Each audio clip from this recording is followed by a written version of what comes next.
Ladies and gentlemen, I am so hyped today. We got some great things going on and we want to talk about it. Hope you are enjoying the intro music and some of the visuals. We're going to be doing some special things. I want to announce it right off the top.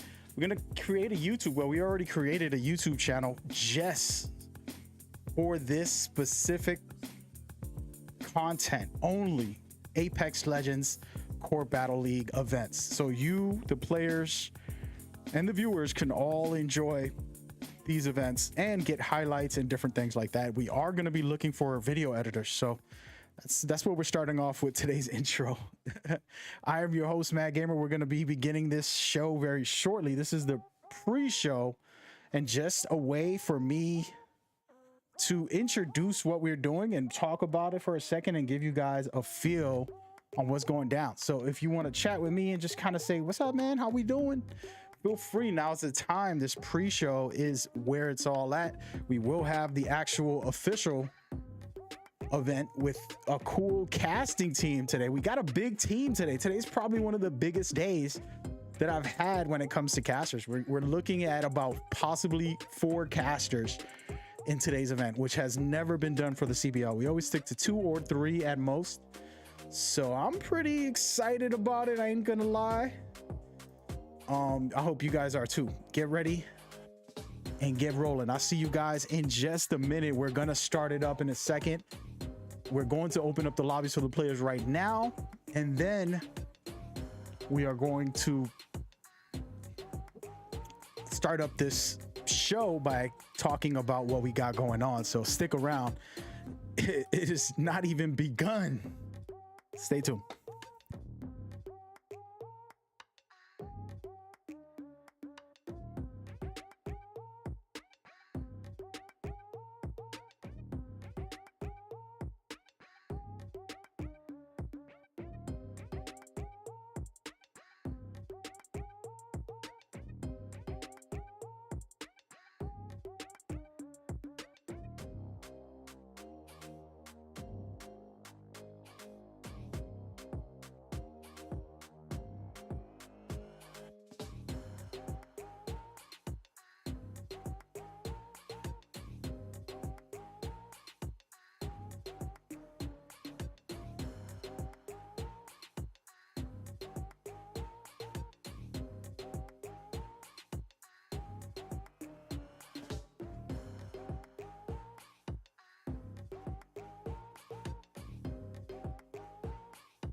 That's right, ladies and gentlemen, we are about to get underway in just a second. I am excited because, as you know, we're here to bring you the best of Apex Legends in every single way, shape, or form. We are literally minutes away from the beginning, but I just wanted to thank everybody for watching. I'm excited. We're going to start a YouTube channel. We're looking for video editors to get on board and to make this happen, but it should be a really good time.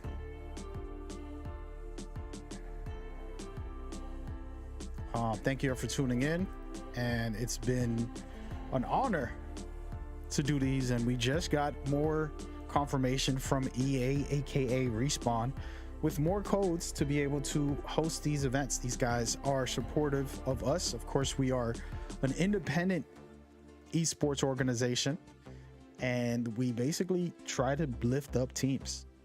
We've not tried to create our own teams. Instead, we host events so that teams can build their chemistry and grow their brand through us. So we are blessed and excited to continue this going forward. So with that in mind, it is going down in just a minute for our next qualifiers. If you don't know what the qualifiers are, we'll break all that down shortly, but this intro is going to be more about just talking about what we do and who we are. And today we got an email. Shout out to Mr. J for being amazing and supporting the cause as we go forward. Super cool. And I am honored to always be a part of this.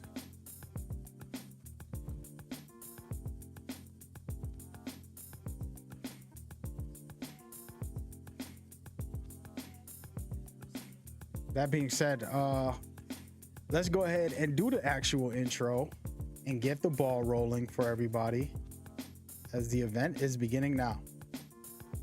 Time is upon us. So before we start the event, let's go ahead and just discuss it. We want to start the matches right away, and we'll get into it shortly. But first things first, let's go. Ladies and gentlemen, you are now welcome to Court Battle League, your best esports organization for your favorite games. We only host events for the games that we passionately about, that we've played thousands of hours upon, and that we adore and we think is the highest quality. With that in mind, Apex Legends is the best shooter, and I've been tweeting this. It is the best shooter in the last 3 years. You can't name many games as good as Apex Legends, and that is why I love it. And I'm also addicted to this game to the point where I have to personally break myself away from it every single day. So this is why we host these tournaments, Apex Legends. This is Court Battle Studios, by the way, and I am your host, Mad Gamer. The show just began, but understand that you can be a part of it. Go ahead and show support, subscribe, like, comment, share, do all that fancy stuff that we all know and love. But yeah, this is an incredible show. This is the top tier thing that you're going to see, because the community comes in, they want to prove to the world that they are the best, and we get the chance to just host it for you guys. So super honored as your host here. Do have some special guests that are going to be coming, some casters. We even have a new scorekeeper. I just want to, every single event, always remember, see the one you envy, the greatest scorekeeper we've ever had. Actually, my sister, and she's been on board from day one, and now she's taking care of personal stuff. So we got a new scorekeeper, but it's still going to be crisp gameplay, crisp, amazing players jumping on board and doing what they do. And we're going to be lucky enough to be a part of that and to join in that. So rock out and get on board with us as we go forward. So with all that out of the way, we want to take a second and give you guys the rundown. All right. I know you're probably wondering, what is this all about? How does this all work? Well, take a look. It's open to the public. Anybody and everybody can sign up. All they have to do is come over to our Discord, and it's free for everybody. And you can play in 10 events, 10 qualifiers for that matter. And all your points that you'll get through placement and eliminations will be added up, and we'll see who is the top teams in these events. That is how this all works. And we're going to be playing one of the many qualifiers today. So go ahead into the Discord, talk about it, hit me up. Let's get into it. We're going to get started shortly. Stay tuned and rock with us.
Ladies and gentlemen, yes, so excited. What's going on?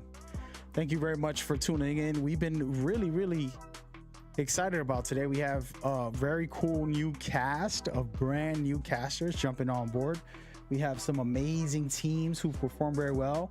Personally, I love it when I see brand new teams because that just means there might be something exciting coming on board. And even if they're new players and they're not the best, we can see them evolve. And we've seen that throughout our tournament. So super excited to see what can happen with the new players and some of these veteran teams who have been top tier also on board on deck. So it's a beautiful thing. I'll just say that. And I'm very much excited to bring this to you guys shortly.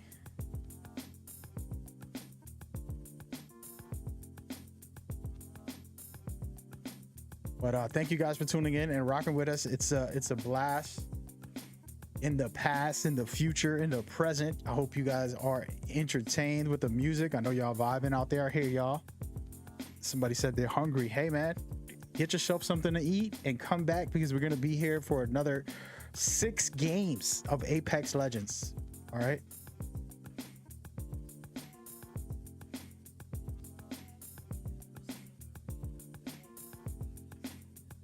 So stick around. We'll be right back in just a second. As a matter of fact, let's throw this over to the format. We want to talk about the format and give you guys a breakdown on how it all works. The format is pretty simple. You're going to play 6 games today. All of these 6 games are about scoring the highest amount of points as you can so that you can be a leader on our standings. And they are a very simple format. There's placement points and eliminations. Placement points are 12 points for first place, 9 points for second place, and so on and so on. Eliminations are 1 point. Add all this up, and that is how you win the game. Take a good look because we're going to get started in just a few minutes.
All right, ladies and gentlemen, we're literally minutes away from the start of the event.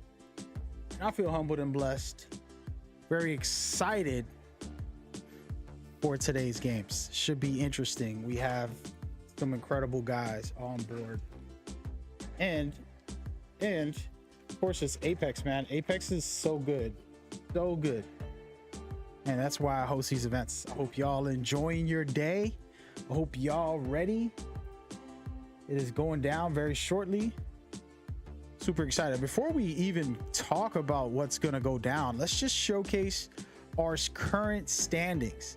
These numbers might be scary to a new player trying to say, hey man, I don't know if I can be in these events in the future, but understand the top 20 teams that are in the standings have already played 6 or 7 events. So their scores have accumulated and they're currently doing well.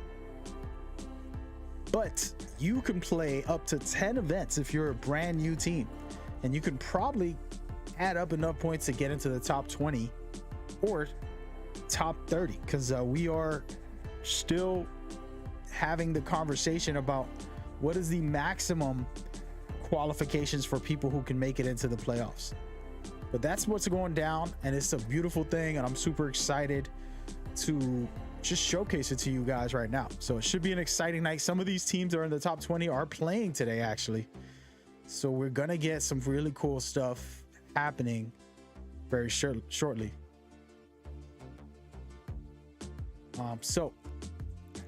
Be ready and get going. It's going down right now, and the matches are going to start shortly. So stick around and rock with us.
Hello, welcome. Thank you guys. It is going down. This is it.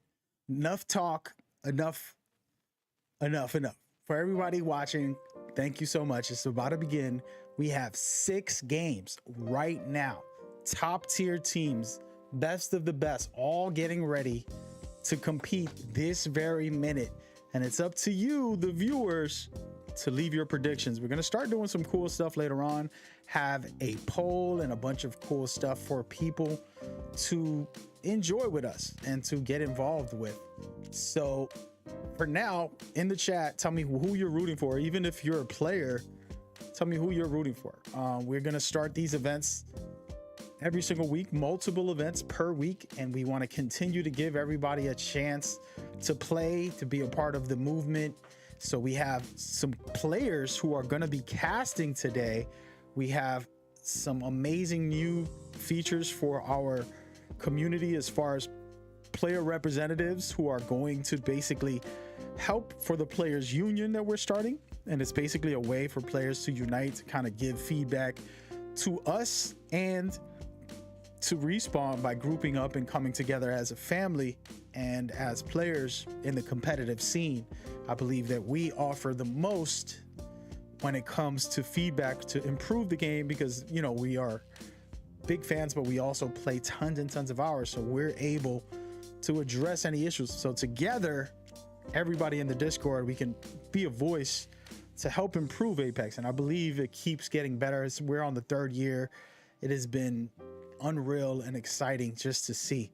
With that in mind, we are underway right now, about to get started with this next game.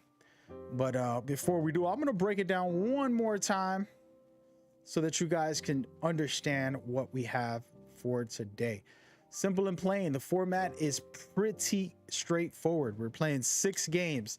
Highest score is the winner for the day, but really they're fighting so they can make it into the playoffs. But the only way they can make it into the playoffs is if they score enough. And the only way to score is through placement points and eliminations. Placement points are done, as you can see here. First place is going to get a nice chunk, which is 12 points. Second place will get 9. Third place will get 7, and so on and so on. So you're talking about being able to score big just from placing high.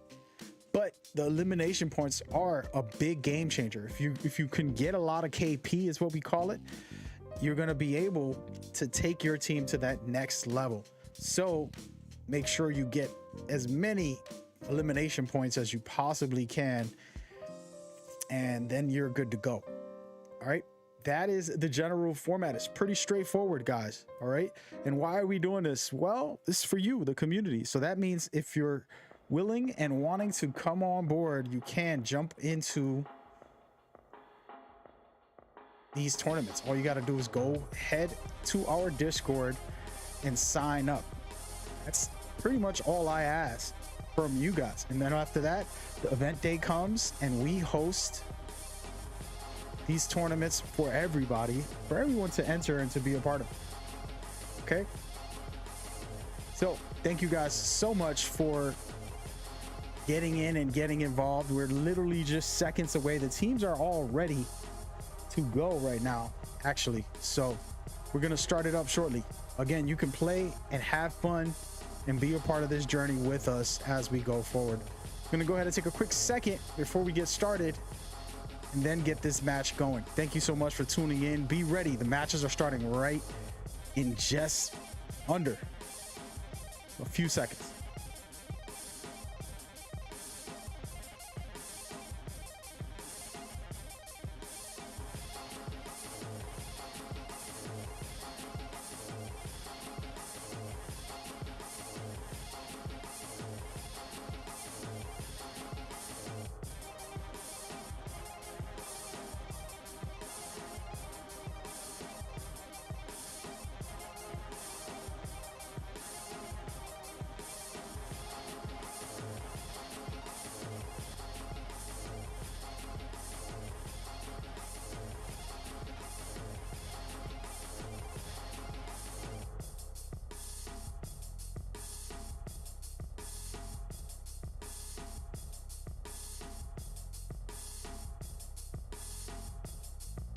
All right, folks, if you want to keep track of the leaderboards and standings, you can head over to madgamer.com, BBL, and you're officially locked in.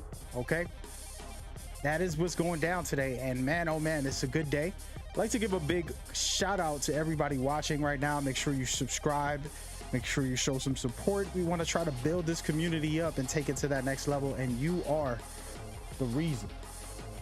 All right, with all that out of the way, guys, thank y'all for tuning in.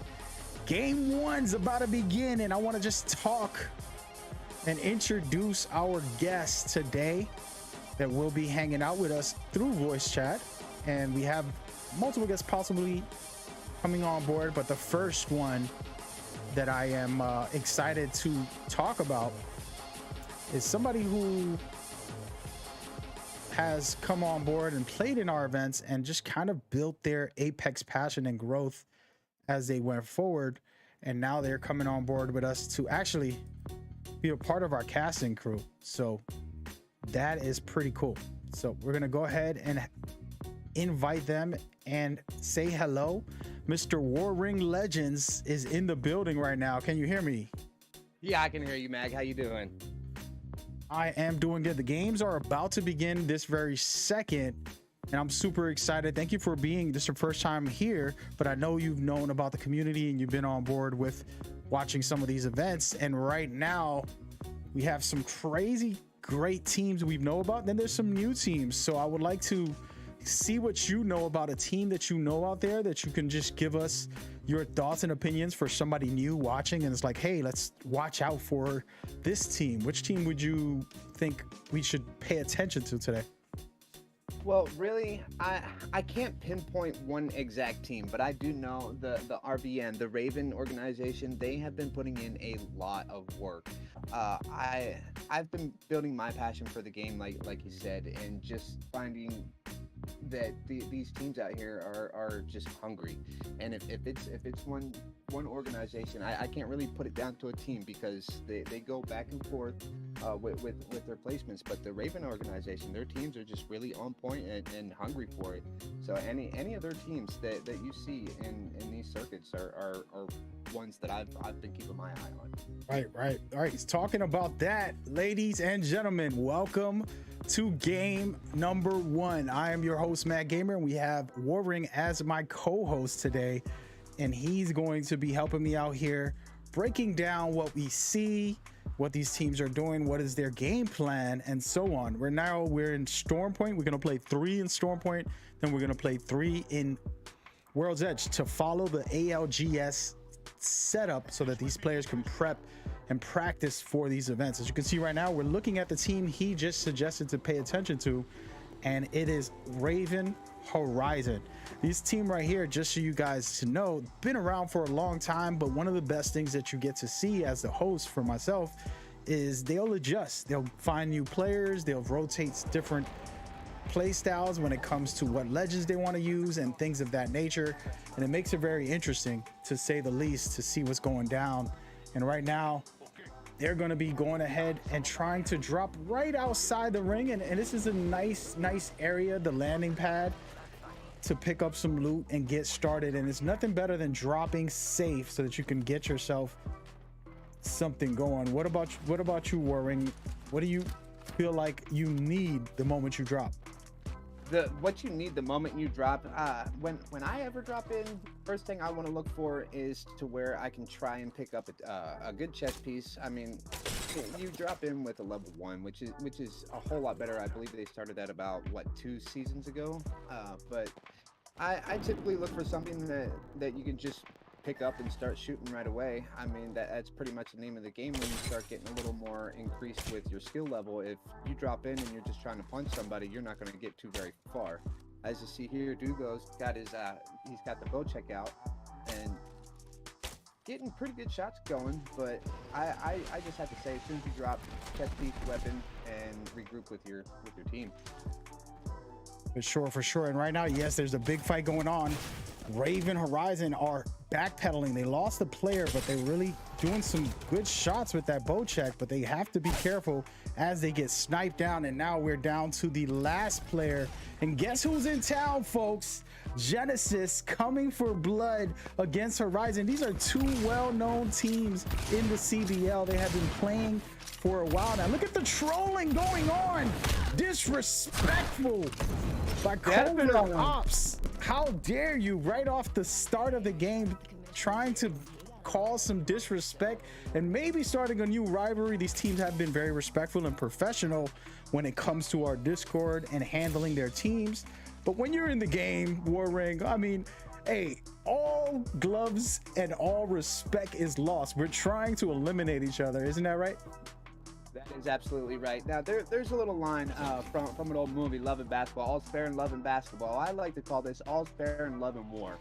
Like I said, these guys are very respectful in the chat.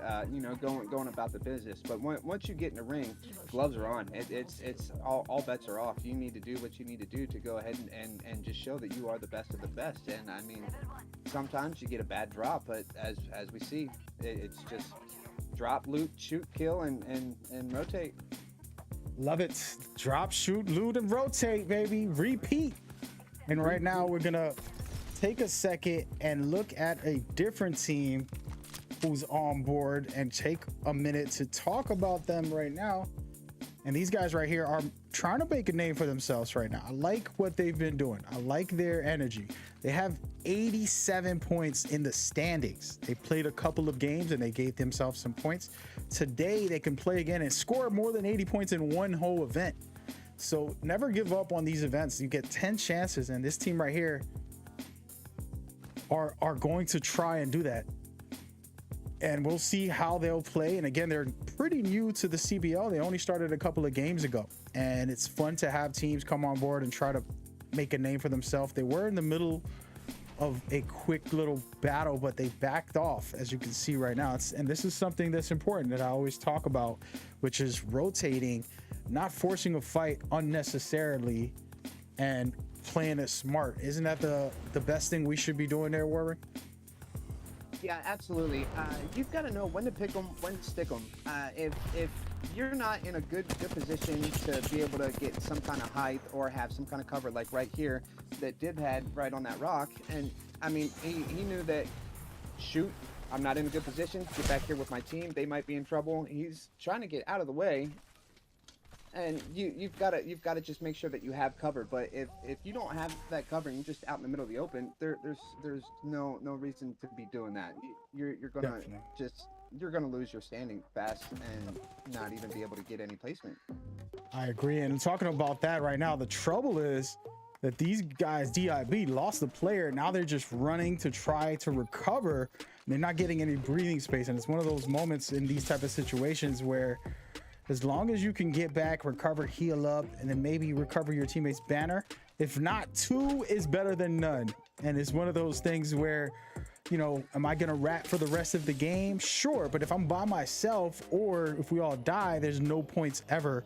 So being able to be smart, saying we're gonna back off, we're gonna let our teammate pass, which is what they're doing, and we're gonna see at the end of the day if they find a way to score some points and do something to give themselves some kind of advantage, because again, you don't want to end up just ratting out for no points. And right now they're gonna rotate away, figure out what they have to do going forward. And this is an example of what we can watch as we watch these events and see what people can or cannot do. And speaking of cannot do, Good Guys with Guns. I like this name. They came in last week for the first time ever on our events, and they're here putting in some work, popping off a couple shots. We've seen a lot of bow check today.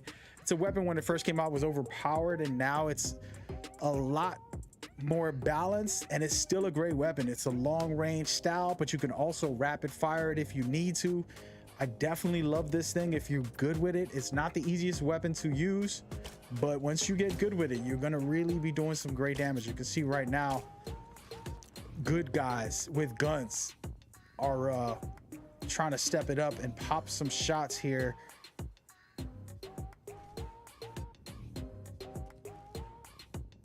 Yeah, it looks like they're trying to hold down this little top part of the POI. He's having some trouble with the bow check. I do really like it. It's a hit or miss with me. There's a lot of people that are very, very good with it, and I just don't even understand it. You've got to be a freak of nature to be able to control it the way some of these people do. Definitely. And I love to see the variety of play styles and people choosing to change it up and work with some weapons. And one thing I always talk about is these single fire weapons are for the best players. And what I mean by that is if you come out with an R301 or something like that, which is the most safest weapon and easy, most reliable, the best recoil type of weapon. But if I'm great with a wingman, I'm going to out damage you and pretty much take you out faster. just because that wingman does heavy duty damage. And these single fire weapons are not easy to use, but are important to master if you want to be one of the best players in Apex. So yes sir, yes sir. And speaking of that, we're gonna take another quick rotation around to DIB, looking to try to damage a team who just flew above. They did a great job to suppress a team, making them use their Valkyrie ult. And the thing I like about what people don't talk about and us as a community don't discuss War Ring is the utility, right? So if I make you use, if we're popping shots back and forth, you're on one roof, I'm on another, and I make you use all your heals, or I make you use all your abilities, that's going to give us the advantage in the fight, or give someone else the advantage to eliminate you in the long run. So this can be a useful tool if you know how to pressure people consistently. It's going to help you win in the long run, because all of a sudden somebody's out of ammo, out of heals, they're out of, you know, their abilities, they wasted their clutch Gibby bubble or something. So it's always interesting to see how people strategize and their game plans as they go forward. We're going to rotate around to third party here, who's currently in a fight. Absolutely. Once you get into knowing which legends have a certain amount of cooldown for their abilities, or say you just came through a certain area and you come face to face with another team, and then you've got your third party on. Well, if you're aware of what you just came through and rotated through, what you just looted, and you're holding down one position like this team is here on the roof, and they're checking both sides, making sure that they've got this side covered, and then he's ducking down and checking over there. Well, if I've just come from the north and know that I've just gotten all the bats that were over there, my team and I, they can only have maybe a certain amount, or maybe a guess. But if Gibby drops his bubble, you've got that cooldown time before you can drop it again. And if you're paying attention, watching your timing, you can definitely make sure that you have the upper hand at all times. Definitely. And it's key to being able to have that game sense and know when or when not to push a team because they use, you know, something that they have, or and things like that. So I really love just paying attention to these simple things that we might not notice if you're casually watching, but if you pay close attention, you're able to see the amazing game sense. And that's something you can't just teach.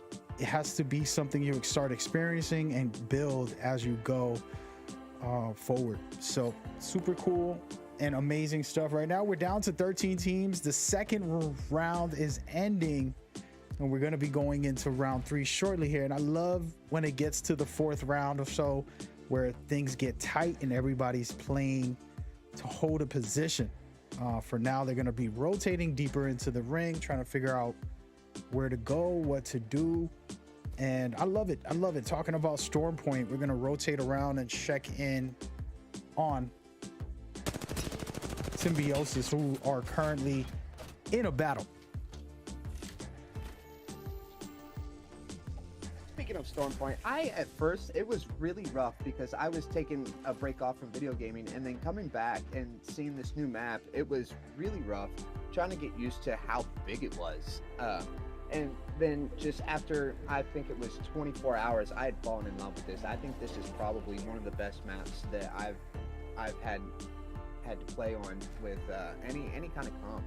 Just the height, you've got coverage everywhere, and it changed the whole game up because the meta legends and weapons are just not what everybody is using on this map, and it really brings out the diversity of this game and the diversity of the players.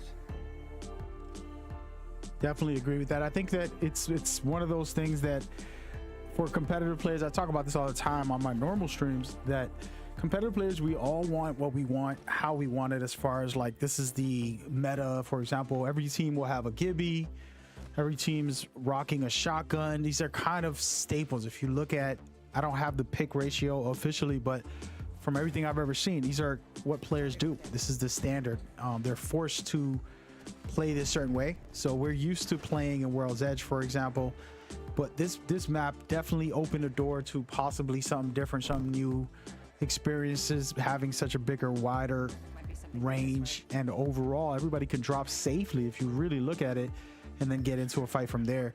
And right now we're looking at Symbiosis, who has 10K right next door above them in this building, and these two teams can definitely put in some work if you really pay attention. They both are some great teams, but again, the advantage is all about your positioning before you get into the fight. So at the moment, Symbiosis playing it smart, holding their building, not forcing an issue. 10K doing the exact same thing on the opposite side. You know, they might pop a couple shots, but they're not committed to force the push. And I think a lot of players should learn that when they watch this. Say, hey man, I'm not gonna force it. I'm going to play it smart and safe. So pretty amazing to watch some of these guys start to strategize. You can see right here, Symbiosis trying to take advantage of 10K and catching them in the open. And my, oh my, shots are starting to rain down. We're gonna see how this plays out for Symbiosis. Oh, speaking of that, it's looking like Fanboys are attacking against Genesis, and Genesis getting caught in the open as they were farming in here. Such a unique experience to be able to farm, and then also, and here we go. Femboys are currently down to their last two players. They're just trying to survive. Make sure they get into the ring here, because once the ring starts closing, it can get pretty nasty, especially in the third round. Yes, and 2v3 is not undoable, but when you've still got 12 squads left, that's 11 other teams that you have to look out for. And I mean, a 2v3 turns into a 2v6 real quick. And talking about that, look at these shots being rained down right now. Good stuff by Femboys. Looks like we've so got a far. knock.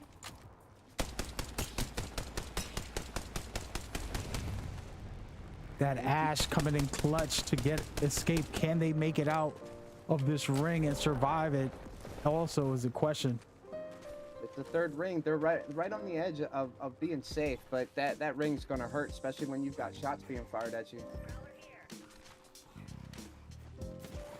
Definitely. I like Femboys' aggressiveness. They're not going to play scared because they're missing a player. They just pushing as much as they possibly can and doing what they can. I do like the rampage in situations like this. When I'm playing solo or I get caught in a bad situation, I like guns with big clips. That way I'm able to take out more than one player easily. And the rampage is one of those guns that you can definitely wipe a team with one clip if you hit your shots. So good luck to these guys, as there's many teams currently in the mix as well, looking for some battles, trying to get some work done.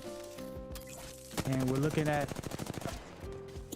Flame right now trying to survive the situation.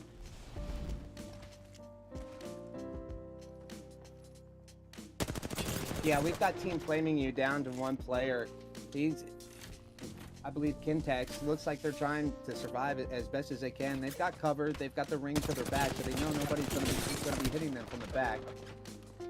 As long as he can pop some shots off, maybe farm some damage, just stay alive a little bit longer in a good corner where he's at. He's got ring, so he doesn't have to stress too much about rotating.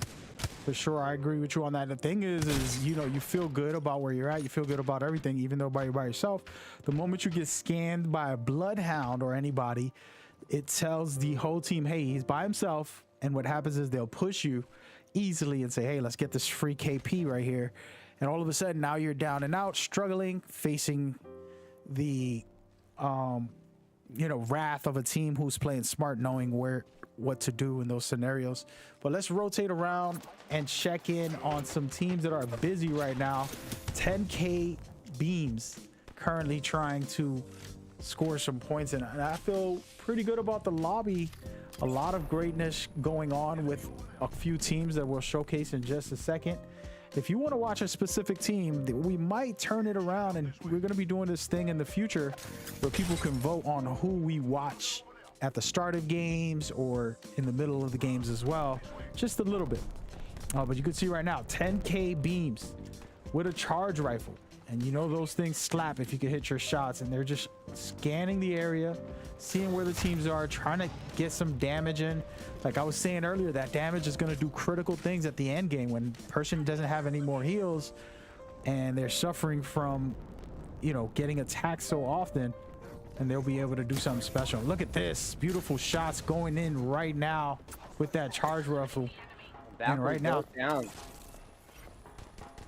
10K Beam is doing real good here. What are you seeing here with 10K? I'm kind of liking the charge rifle. Charge rifle R9. It's a very good setup. You've got your main with your long distance, and then you've got your close range. But there's just really good accuracy on the R9. If you can get your work in the firing range, that thing is just, honestly, I like it more than the R3 sometimes. But that charge rifle is one of my favorite ones. I've been having a lot of fun with it, and it's just a straight no drop off. You can shoot that thing all the way across the map. If you hit your shots, you're in trouble. And they got to be careful. They're possibly going to get attacked here. One of the best parts of Apex Legends Battle Royale is those moments where you fight one team and another team's coming in, and can you survive it? Are you good enough to deal with multiple teams and all the adversity that comes with Battle Royale? That is my favorite part. I think it's interesting, fun, and exciting to be able to witness and to play in as well as a player. So with that in mind, we're going to take a quick overview of the map right before we start. It's only 6 teams left with the 5th ring about to close in a few. And these teams are prepping. They're going to find their rotation, and it's very difficult. This is where who has control is the question on this scenario. We're going to see in just a minute who has that control as we continue. And we're looking at the Reapers getting attacked pretty hard, and we're going to see who's attacking. Check it out. C2N in the building, trying to make a push here to take out the Reapers. Control on that Gibby bubble right there is very nice. You see how Gibby pops in and pops out, goes back in, and pops his bat off, and he gets the extra time from being in that Gibby bubble. The extra time taken off for how long it takes to execute that action of popping a bat. Look at that movement. Very nice movement. Yep, liking what I'm seeing right now. C2N has been very, very special. These guys are 3rd place overall in the standings at the moment. They have 300 plus points. That's how great they've been doing. So today you can expect some greatness. They're already here, one of the 4 teams left alive, and they're currently trying to survive this situation. And while they're putting out the damage right now, doing some good stuff here, but they have to be careful. That's not the only team. There's multiple teams in these areas, and the things can go wrong if you get too comfortable trying to fight one specific team. As you can see, they're about to get pushed by the 2nd team as they loot up and prep, popping some shots, hoping to clear this here. I'm liking the flat line. I always talk about it having more damage, and look at this. The Reapers get eliminated. Great stuff by C2N to eliminate the Reapers here, and now there's only 3 teams left. So we're gonna see who's the top dog of them all in the first game. Should be very exciting, interesting finale here. See who can close it out. Again, the flatline does the most damage and it has the biggest clip compared to an R301, but the recoil is a lot more difficult. So it's preference, but it's also about if you're willing to get better pulling out that flatline instead of the R301 to master. Check it out right now. Great stuff right now. Beautiful shots being popped off, but it's not enough. And this is one of those moments, again, playing it smart and not forcing the issue. This is what you have to do, and we're gonna see who's the first team to push. Honestly, I like to be the last team to push in these scenarios, because if you push early, the 3rd team will come in and attack you with these 3 triple decker, if we want to call it that. It's a dangerous decision for whoever starts the push and tries to take over. And we're looking at it right now. C2N is about to get attacked from behind, and they're about to get hit. They throw their Gibby bubble to try to survive the push. We'll see what they can do here. Gonna throw their ultimate down to put that pressure in, and my oh my, good stuff by C2N here, using their ultimate to do some serious damage. Yeah, And they're doing a now, really great job. They're controlling this rock very well. When there was still 5 teams left, I do believe they had the Gibby right there trying to control that situation, and they pushed the 2 teams together, which was very well done, and dropped it down to the final 3. But as you see, it came in, and it is what it is at the ending. shout out to Good Guys for that right there. It was a great finale ending there. They did their job and got it done. But we've seen some great stuff overall for this match, and C2N dropping the defensive bombardment, aka the airstrike by Gibby here, perfectly timed to the team that was pushing them from the right side, which was 10K, and they ended up getting hurt really bad by that, and then also being able to finish them off and then attack. But guess who and guess what? It was the amazing performance by Good Guys with Guns. And man, game 1 is done here. You're watching this replay, just the start of everything. And I hope you guys are enjoying it so far. You can see right here, C2N did a great job to eliminate them. But again, that third party scenario, once you finish a fight, you got to heal up, you got to reload. There's a lot to do. And C2N got caught off guard, and it gave them, gave Good Guys the win in that one right there. Yeah, So- that was really rough. I kind of feel for them on that one, because they did control that very well, and just the ending of that, it just came in, they got caught off guard, and C2N was unable to get their Gibby to get that bat off, and before he was forced to pull out his weapon and to return fire, and that just caught him up right there. And sometimes that it's just that quick half of a fraction of a second that changes the whole game up. Definitely. All right, so just to break this down for everybody watching, I am your host, Matt Gamer. We have Warring as a special guest for today, and you just watched game number 1 of the qualifiers for today. It was a pretty amazing game for some teams who did very well. We're going to be showcasing the scores and things like that in just a second, but before all that, let's remind you what this is and how this works. As you can see right now on the screen, you're watching the qualifier overview, just so you can know how it all works. It's open to the public. That means you can sign up. Anybody can sign up. Just come into our Discord. You can get in and be on board with us. Okay. That being said, once you're in there, you're going to look for our events, and you can just sign up to any event you feel you can play it. You're not obligated to play in a specific day. You play when you feel like it, when you have the time and have the energy. We want to keep it as user friendly and community focused as possible. So you're welcome to go and check that out and then get in. With that in mind, you can play in 10 events. And if you score 1,000 points in one event, you're probably going to be in the top 10, top 20 of the standings. But if you can play all 10, you're going to score a lot of points and possibly be up there to make it into the playoffs. So that is, your choice on when to play and trying to score as much as you can with your team. With that in mind, placement points and eliminations are the way you score points. All right, the top teams will make it into our playoffs. We won't talk about the playoffs until later on in May.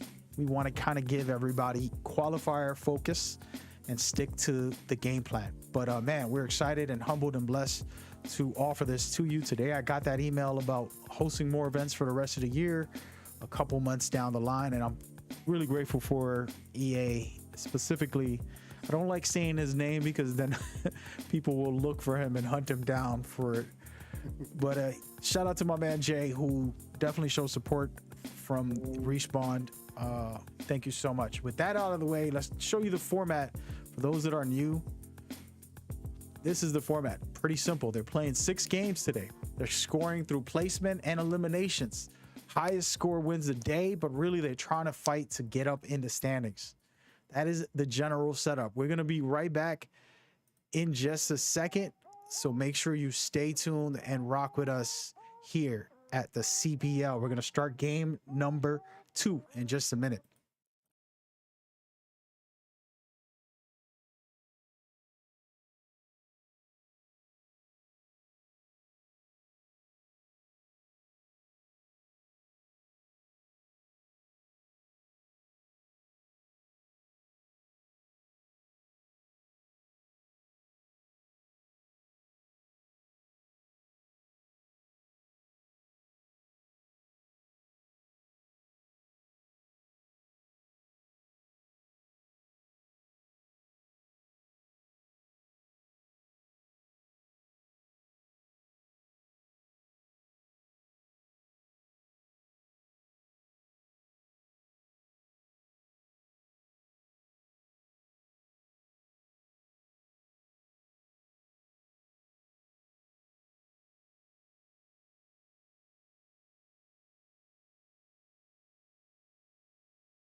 Ladies and gentlemen, game number 2 is underway right now. I hope y'all enjoying it so far. It's been a blast, and I'm excited because these teams are top tier. We saw a great performance. We saw the leaderboards. We saw what everybody's doing. We hope you guys are enjoying it. We got much more to come. I want to just thank everybody on board today, trying to keep this flowing. I got to thank See the One You Envy, who was my pioneer partner for the scoreboards. And as you saw now, the scoreboards are in. We have a new scoreboard keeper. Oops. Sorry about that. Let's rewind this conversation. As you can see, the scores are in. We have a new scoreboard keeper who's going to be helping out. He's doing an amazing job and really great stuff. RST Ghost. And we'll talk about him a little later on because we want to keep this game rolling. But shout out to him doing the scores and getting us prepped. I know everybody wants to know what the scores are. As you can see here, top teams at the moment. Good Guys with 24, C2N with 22. It's looking good. We're having a great night of games going forward. And we're going into game number 2. No more talk, all action. Let's see who has what it takes on this next game. Should be a fun one because the first one was pretty serious when it comes to performances. And we're going to check it out and see what's going down. And I got my co-host for the day, special guest, Warring, who's been doing an amazing job, by the way, but I want to see where his head is at after seeing the first game and trying to see a little bit of what performances we've seen. Who are you interested in on this next game? Who do you feel might perform just as good or better than what they did? You know, I can't say who's going to perform better or just as good, but I'm definitely interested in our number 2 placement, C2N. That was the first time that I've ever seen any play from the way that I saw Gibby do the multiple was very well, and I'm very curious to see what they do in the next round. Now, Good Guys with Guns, they stuck it out. You said that they were new to the circuit. And I'm always interested in seeing new teams and players and what they can do.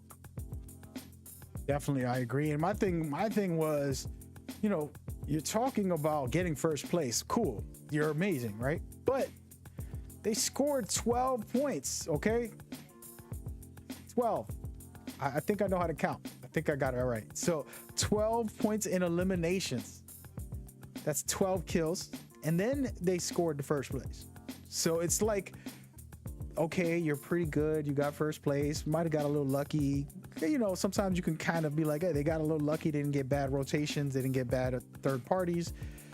But when you get 12 kills and 12 eliminations, you know, people have to respect that. Oh my goodness. No, I just did it. Oh man.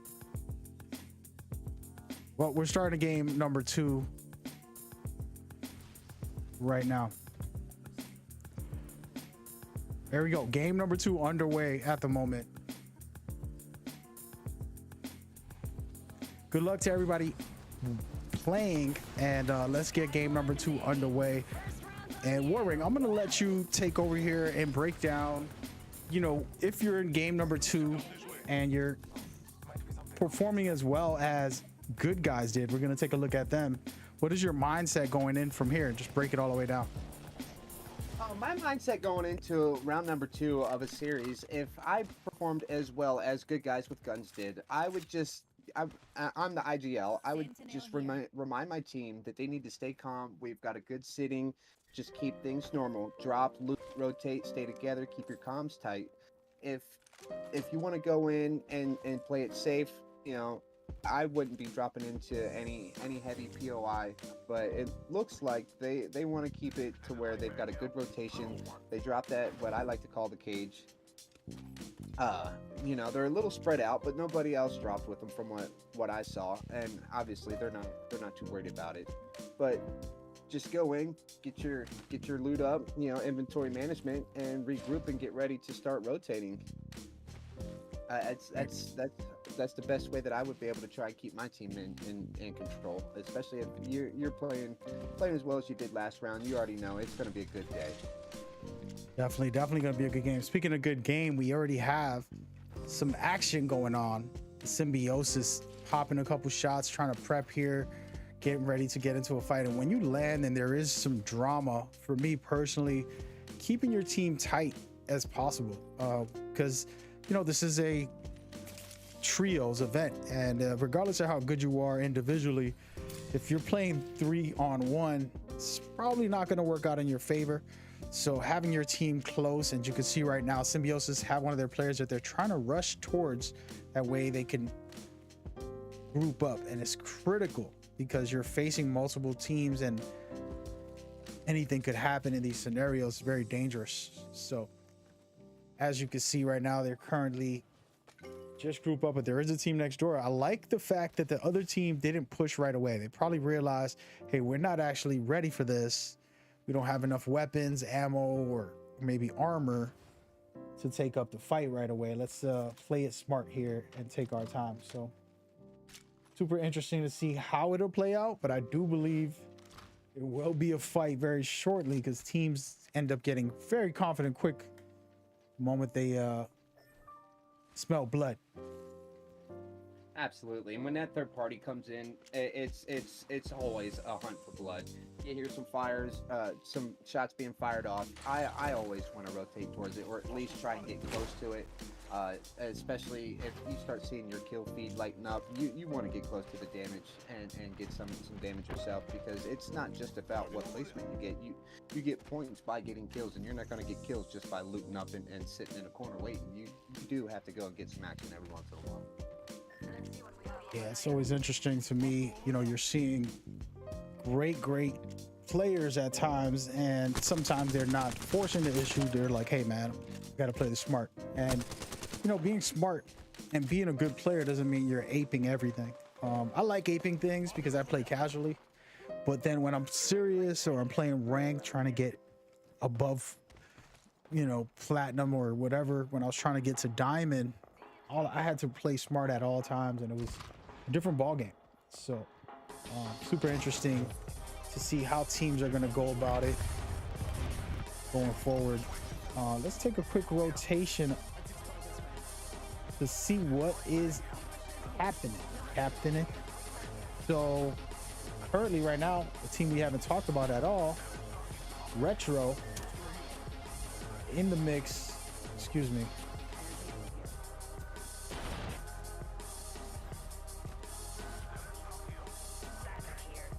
Thought I just saw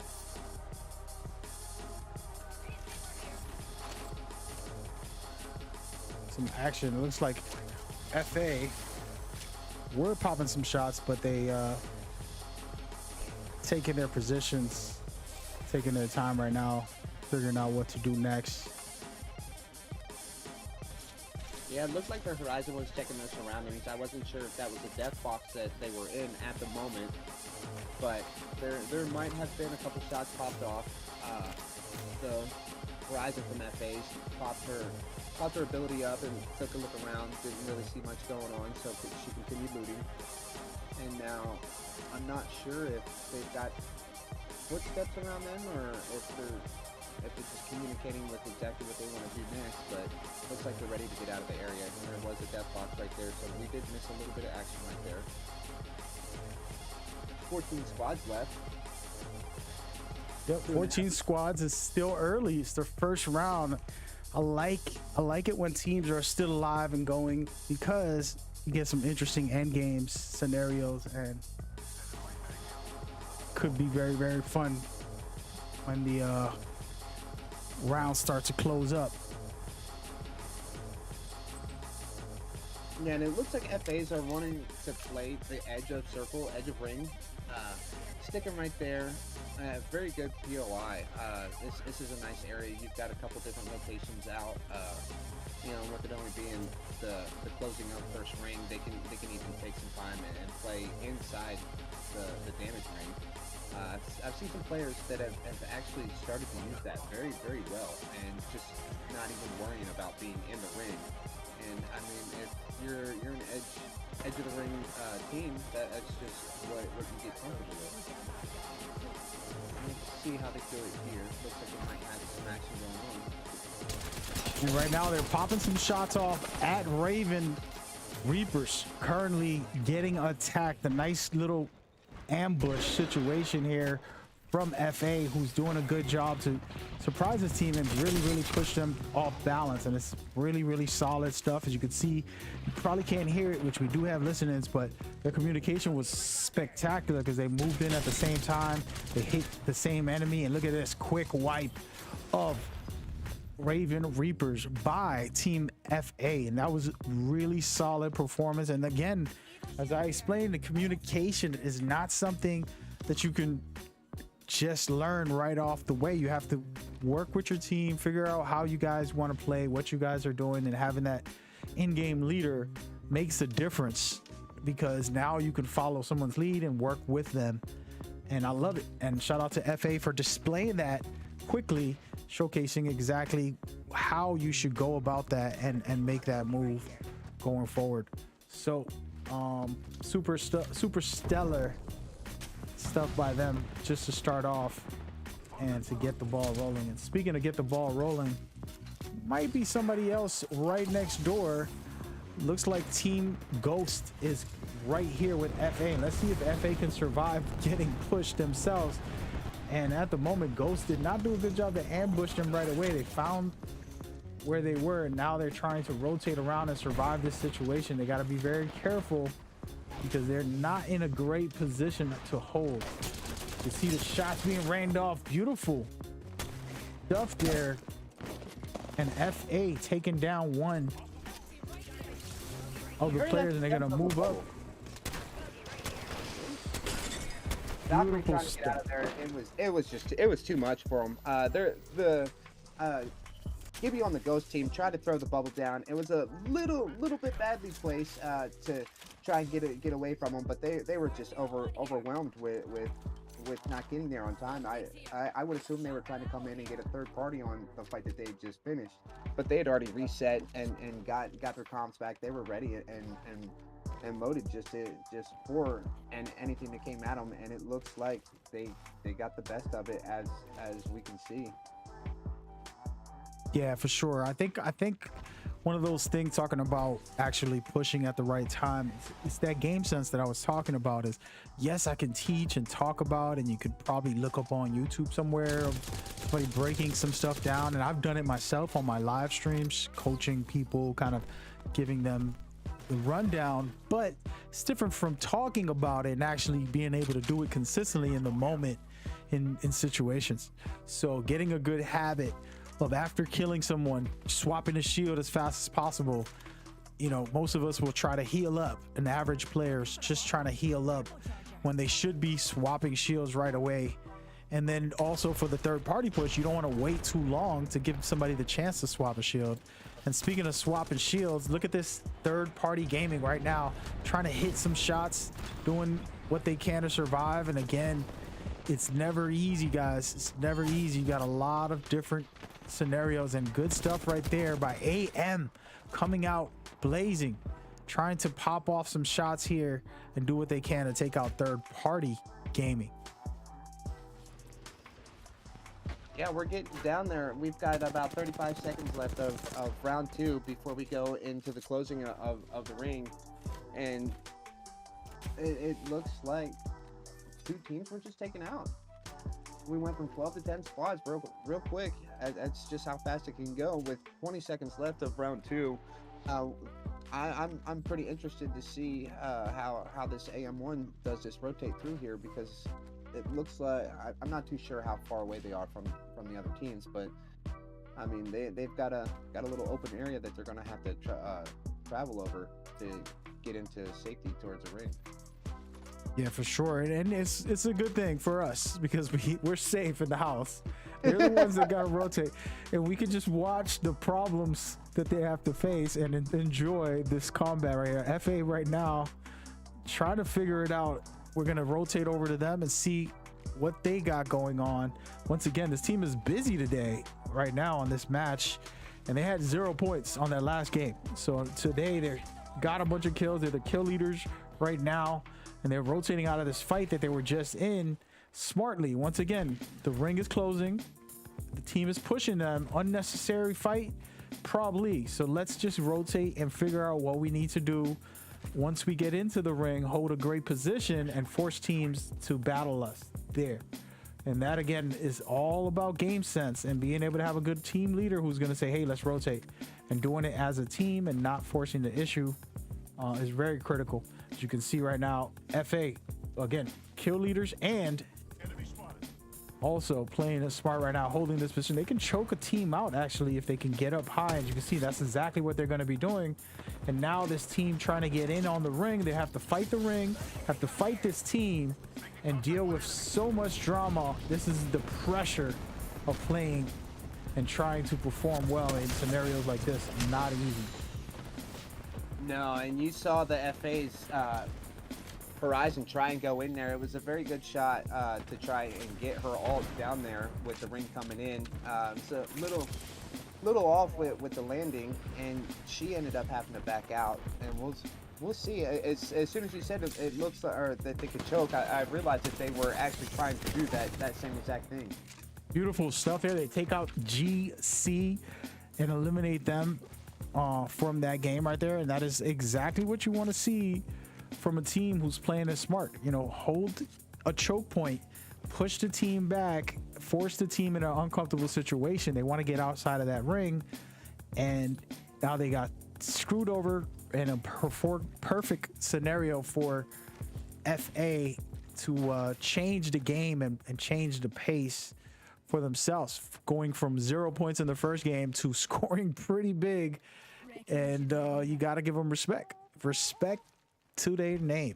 And speaking of respect, let's show some respect for Horizon, who's just finished wiping a player from C2N, and C2N one of the top teams in the last game.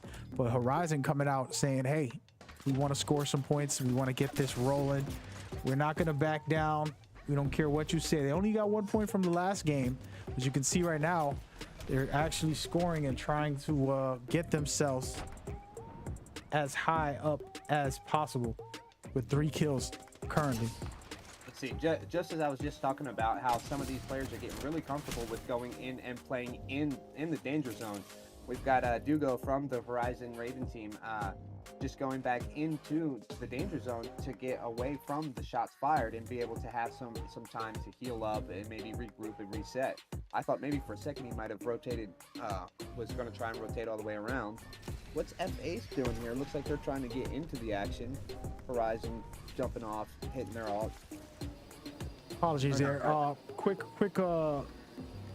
switcheroo as we see what Horizon is doing on the rotation, and it looked like they're gonna push deep down and probably hit some team from behind, but they're only 2 versus 3, so it's gonna be a little bit dangerous.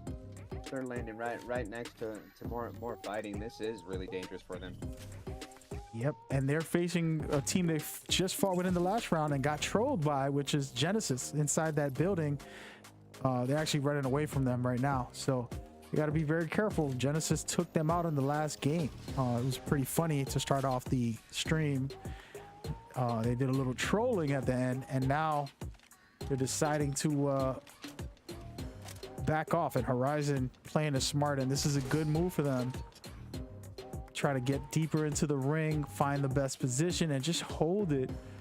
And it's nothing better than having a Valkyrie when you're down a player, because you're able to rotate out of bad situations for the most part. And right now, Horizon keeping their cool for the moment. Nothing going on their side, so we're going to rotate around and check in on these teams who will end up in the thick of it. There's only 8 teams left and super early, but teams are starting to hold the buildings that are left in the area, and they're trying to figure out what to do in this scenario because they have to get deeper into the ring. Let's take a quick look at the top dogs from our last game.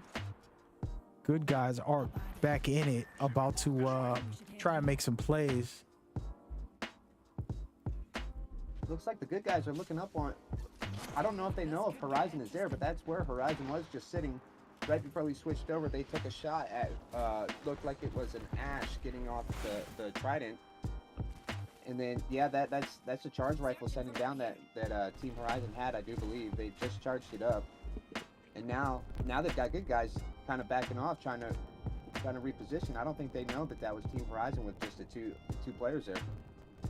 Definitely not. And man, oh man, let's just take a quick rotation to see FA once again trying to score as much points as possible, man. They're making a big change, going from 0 points in the first game to coming out blazing right now and trying to pop.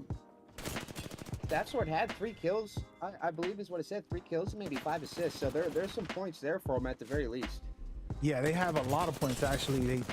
They have 18 eliminations total. Good job. So, yeah, that's going to really help them out. That's what a team's got to do. You know, you asked me when a team that had played as well as the good guys. I believe it was the good guys last round. What do you do dropping into a second round? Well, it goes for the same for the players that are at the bottom of the bracket. You remind your team it's just another game. Remain calm. Do the same thing. It's all, you know, drop, kill, loot, repeat. Definitely. It's very critical that you don't lose that confidence. I was trying to teach, was it 2 weeks ago, somebody that's new to the game, and I was explaining, hey man, just play with your heart on your sleeve. Go all out as much as you can. If your team is going for it, you got to be there with them at all times. And it's not about like playing hide and go seek in Apex. You want to, you know, hold positions when you need to, play smart, but also when you're getting that fight, you got to be there forcing the other person to rotate or run away or just to be out of position so that you can win that gunfight. And right now we're going to go ahead and check what's going down with GIB as they pop some shots. It's a team that's been around for a long time as well, and they're back to try to make a name for themselves in these qualifiers. And they currently in the middle of the ring in one of the last good spots, but it's not that safe. They don't have a Gibby to survive any aerial strikes. So look at this, they're going in right now against a Valk all by herself, and she's doing good right now. Did you see that movement? Oh man. And that was from Horizon, Jay Cruz, but he's all by himself. And man, oh man, getting hit by another team on the opposite side. But that was a really great movement right there. That crouch spam that's legendary if you can master it. It's guys, so hard. It is, but it's possible. We've seen these players evolve throughout the years, and right now, talking about evolve, there's only 5 teams left, and it looks like Retro trying to figure it out right now, at least staying into the 5th place. They're down to their last 2 players, but they're getting hit. And one again, in a situation like this where you're out in the open, it is not too fun to get caught up against great teams just trying to eliminate you in this situation. And man, oh man, it's a busy lobby for some of these teams. As you can see, another great elimination, and it's just the beginning, because the best part starts now. I'll be honest, this is one of my favorite parts, when you get to the 5th closing and you're gonna see who's the top dog of them all in this scenario where it ain't safe for anybody. Yeah, and we've got good guys with guns sitting here. And if you notice, anytime we switch to another team, no matter what, whether they're trying to get offense or defense, you're always looking for a high ground. You see Everlasting getting up here. He's got the Gibby shield. You know, he's got just, with the push of a button, he's crouched down. He's got it covered. But the Gibby shield just gives him that extra. And he uses his ult right here.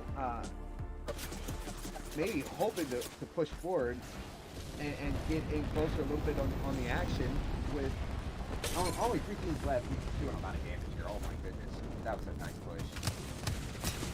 Yes, and you love what you're seeing here by both sides, because they're defending it well, but they're also getting pushed extremely hard, and so far so good. It's looking like good guys are getting slammed at the moment, and this could be the grand finale right here, guys. Good guy, 1 player versus a full 8-man squad once they revive this player here, and it's down to the wire for the grand finale, and they're going to push this. I may have spoke too soon. I said it was a good push, and as soon as they came in, it was just the last 3 teams all fighting at once, and it was what it is. It was a third-party fight at the end. Yeah, you gotta love it. It's scenarios like this that always happen, changing things up. You can't predict everything in a battle royale. That's what makes it so interesting and exciting. And that was great stuff by the team to beat right now for that last game. FA doing incredible. They had 0 points. Reminder, 0 points before this game, and then they came back. So that, what does that mean? Everybody, never give up. So we're gonna watch this push here. Good guys doing their job. This is a replay. Slow it down. I try to slow it down so you can see the action just a little more. He drops his Gibby bubble. This is why I say the Gibby bubble is broken, because you could just walk right up in the open space. Hey, look, I got cover now. And so they're pushing in here. This was a great push. The situation was FA really was holding this down. They had multiple shields on the floor to swap during the fight, and they basically had good guys be in here, and that gave them the advantage. But of course, it was a third-party scenario, and it was a lot of different action going on, and it was very interesting to say the least for the finale. But FA just too good for this last game.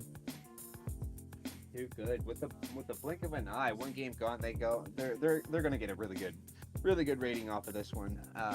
From 0 points to, I think, how many did you say that they had at one point? 18? Yeah, that was before the final ring. So they definitely got a 20 bomb in this situation, basically. Yeah, and first place was sitting at 20, just under 30. I want to say it was around 24. Yeah, it was 24 to start off on that last game. So they were sitting comfortable. Anybody that wants to know the scores, you can actually just go to madgamer.com/CBL. And you can check out the scores for yourself. They do update live, so if you're seeing the scores right now, they're going to be getting updated as we go forward. With that in mind, thank you all for tuning in. Thank you for rocking out. The format is simple. We're playing 6 games. We just had 2 of them. They're trying to score placement and elimination points to get themselves above to do their thing. With that in mind, we'll be right back in just a second. So stay tuned with us. We're going to get you those scores and get the teams prepped very shortly. So far, so good. It's been pretty fun and exciting, and I'm glad that everybody's enjoying it. Let's keep it rolling.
All right, guys, before we get started with the next game, I just want to take a minute, show my face. We're here at the CBL studios, just getting started.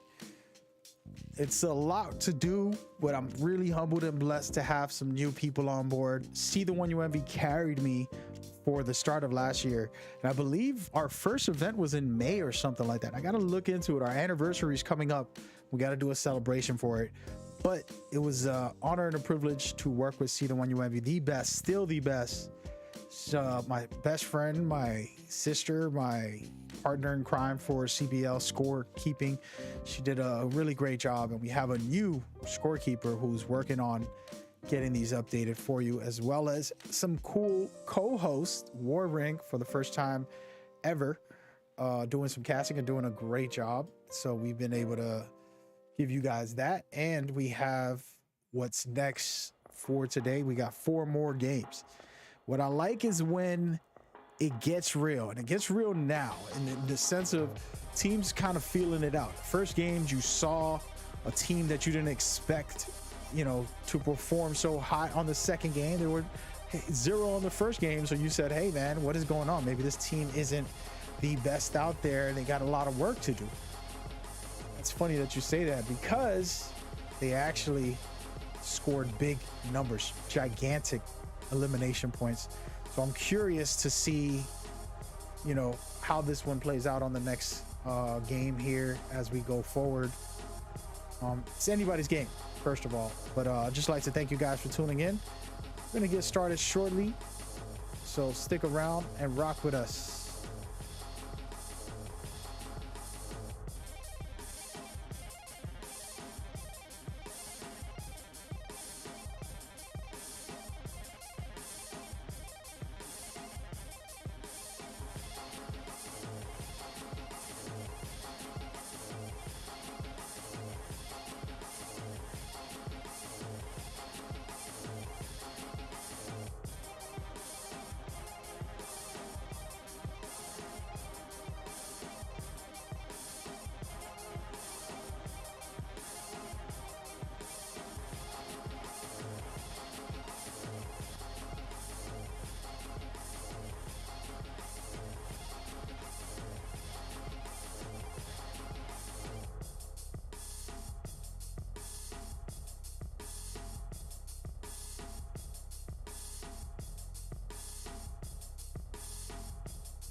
Like to thank everybody for watching.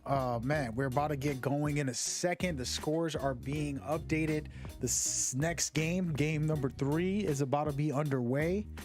It is looking good, and I'm very excited about it because, hey man, we saw some spectacular performances by a team that we didn't know much about, and they came in swinging.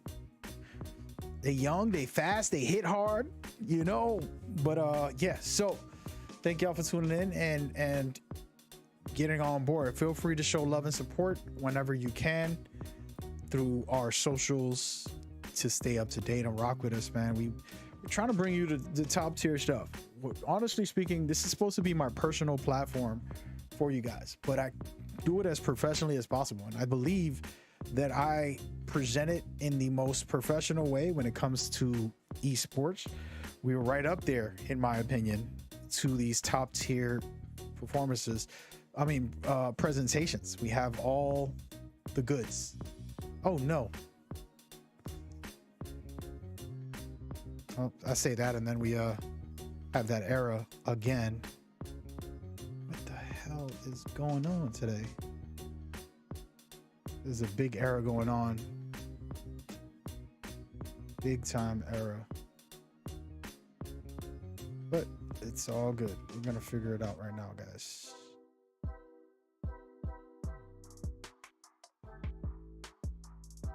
And there we go. leaderboards are in the building, folks. This is the actual scores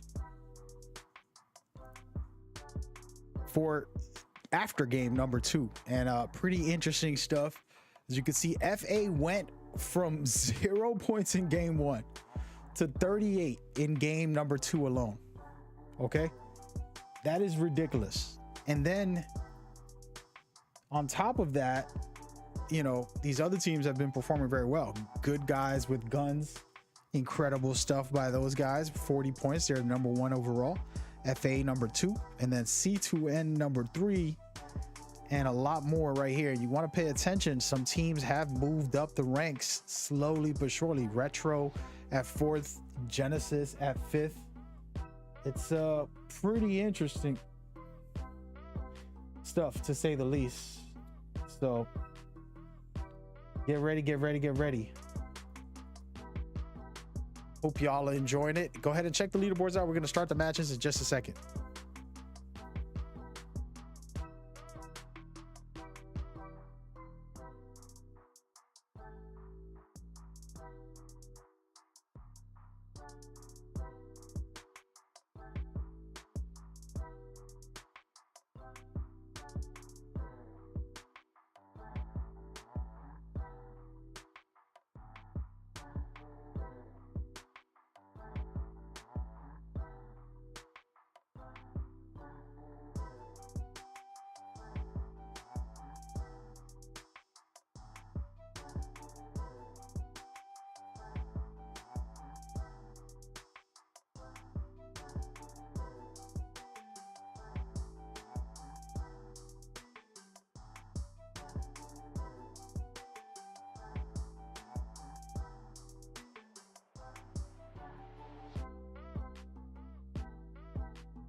So far, so good. Game number 3 about to begin shortly. My interest here when game number 3 begins is all about who can step up and take over. Okay, lobbies are all about being able to really push the pace for your team. You're not focused on just getting kills. You're focused on rotating, holding your positions, and getting placement as well. And there's top tier teams. What I like so far about the last 2 games is both teams who won got a lot of KP, so they put themselves in a very good position. And anybody on here most likely can do the same. So we'll see what teams can step it up. Will another team with 0 step it up, or will one of these top dogs continue to reign, or somebody in the middle is the question. Who do you got? If you're watching in the chat, let me know. With that in mind, I'm gonna go ahead and see what Warring is thinking here, if he feels any different than I feel about who he thinks is gonna step up on this next game. We did see a new team win it, which was FA. I mean, I'm sorry, yeah, FA won that last one, right? I do believe, yes. If you know. So, who do you feel you need to watch on this next game? I feel honestly, you definitely need to look out for FA. That's the name that I just can't get my eyes off right now. Definitely top 3 are you can see just by the points. The top 3 teams are the ones that you're gonna want to try and step it up and be like right now, because the difference between 3rd place and 4th place is only 10, but you've got a huge gap from 1st place to 4th place. And if you want to make your placements, you've got to go ahead and step it up on this round. Totally agree. And speaking of that, we most definitely are looking at FA for the start, and they're dropping here, and it's an early drop, a good drop. Sometimes you don't need to wait until the end of the ring and figure out where you want to go. Well, they dropped pretty safely here, but they do have a team right next door to them, so they're actually going to be in a fight right away. This could be good for the lobby if they get eliminated, but it could be really good for them if they can actually survive and take this fight. And here we're gonna see what is going down and how this plays out. Yeah, they took quick notice of that scan from the Bloodhound from the opposite team. You've got a double bubble going down with a Gibby fight. And one player goes down. You see Horizon. She's backing out of there. She can't really do much. They got overwhelmed really fast. Like you said, this is going to be a good thing for the rest of the lobby. I mean, I don't think it's going to hurt them too terribly bad as the top team, one of the top teams on the bracket for FAs. They've got that massive lead, but with one player left on your team this early in the game, it's going to be really rough. And you know the other team is not going to let your teammate come back for your banners. It's going to be covered. Definitely. And speaking of that, now this is the question and the thought process of what your idea is. And I always talk about what type of player you are will determine this. Now, most people will probably try to get their teammate's banner, and if they do, they're good to go. Now, he's going to be able to get one of his teammate's banners right here. The issue is if he goes and he gets them both, look at this. Can he survive and get out of there is the question. And you don't want to respawn your teammates right next door. If he does, and that is honestly just a bad move, because his teammates will get eliminated right away. And look at that. He's smart enough to know better than to try to revive a teammate right next door to where you just got killed. And he's going to back out and rotate again. These are really great things. Guys, if we clip that whole sequence and make people see and understand, hey, my team just got eliminated. I'm not going to be a knucklehead and revive them, 50 feet away from the team who just beat us. Great players can see and also hear when the respawn ship comes to drop off the neat players. So very excuse me, smart from them. Yeah, that was once again a little prematurely thought by me, thinking that those two banners were going to be covered by the other team that just eliminated those two players. If it was me, I would not have turned my back on those. One player got away, unless you've got another party coming up and you need to reset for another fight. I would have kept my eyes on those banners a little bit longer than what the opposing team did. But I mean, maybe they have other things on their agenda. They wanted to get in and get to a certain spot. They got some KP there, and that's really what matters at this point. And thankfully for the FAs, they've got the recovered banners. Yeah, that's kind of crazy, man. I don't know. This is a conspiracy, man. This tournament is rigged, man.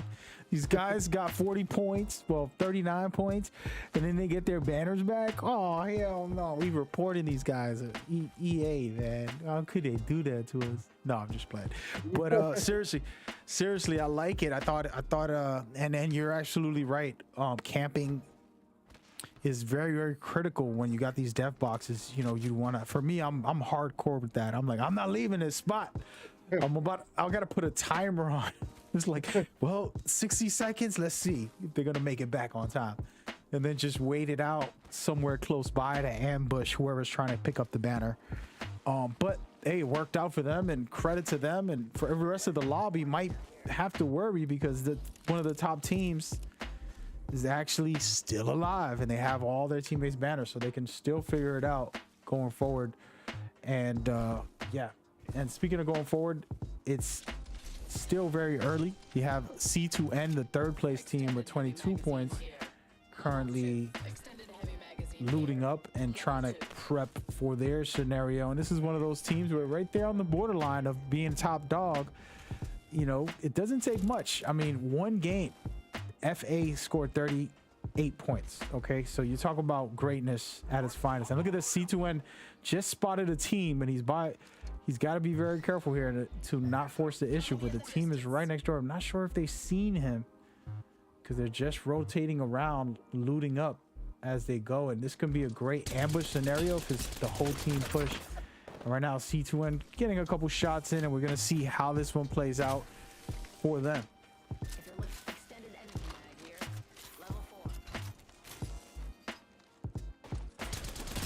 And right now, they're facing GC. So a lot of initials, by the way. You got to know your alphabets when you're doing these casting. And right now, it's just GC decided to hit their Valkyrie and get up out of there. And again, smart move, guys. Understand, you don't have to take every fight. You're trying to win the game.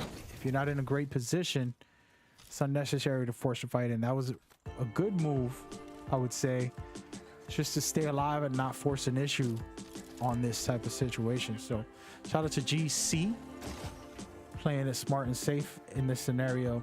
I'm seeing a lot of people with the Havoc. Is this a secret weapon that we need to know about? I remember I used to use it when it first released early on in season 0, but man, for some reason today's tournament we see a lot of Havoc users. I have been seeing the Havoc getting used a lot more lately. I have never really been much of a user for it. You know, playing around in arenas, and you get, you know, an opposing team that wants to use, you know, maxed out Devos or something like that, and you just run in and bombard somebody with 3 fully charged Devos. It's something to look out for sure. But when you're in a BR match and you're using the Havoc, it's got that slow, a little slow to spool up if you don't have the turbocharger. But even if you don't have the turbocharger, after a couple of spool up rounds, it's just got very little recoil, in my opinion. Definitely. I used to like it back in the day. I used to like all the energy weapons back in season 0 and early on. Of course, some of them got balances and they kind of threw me off.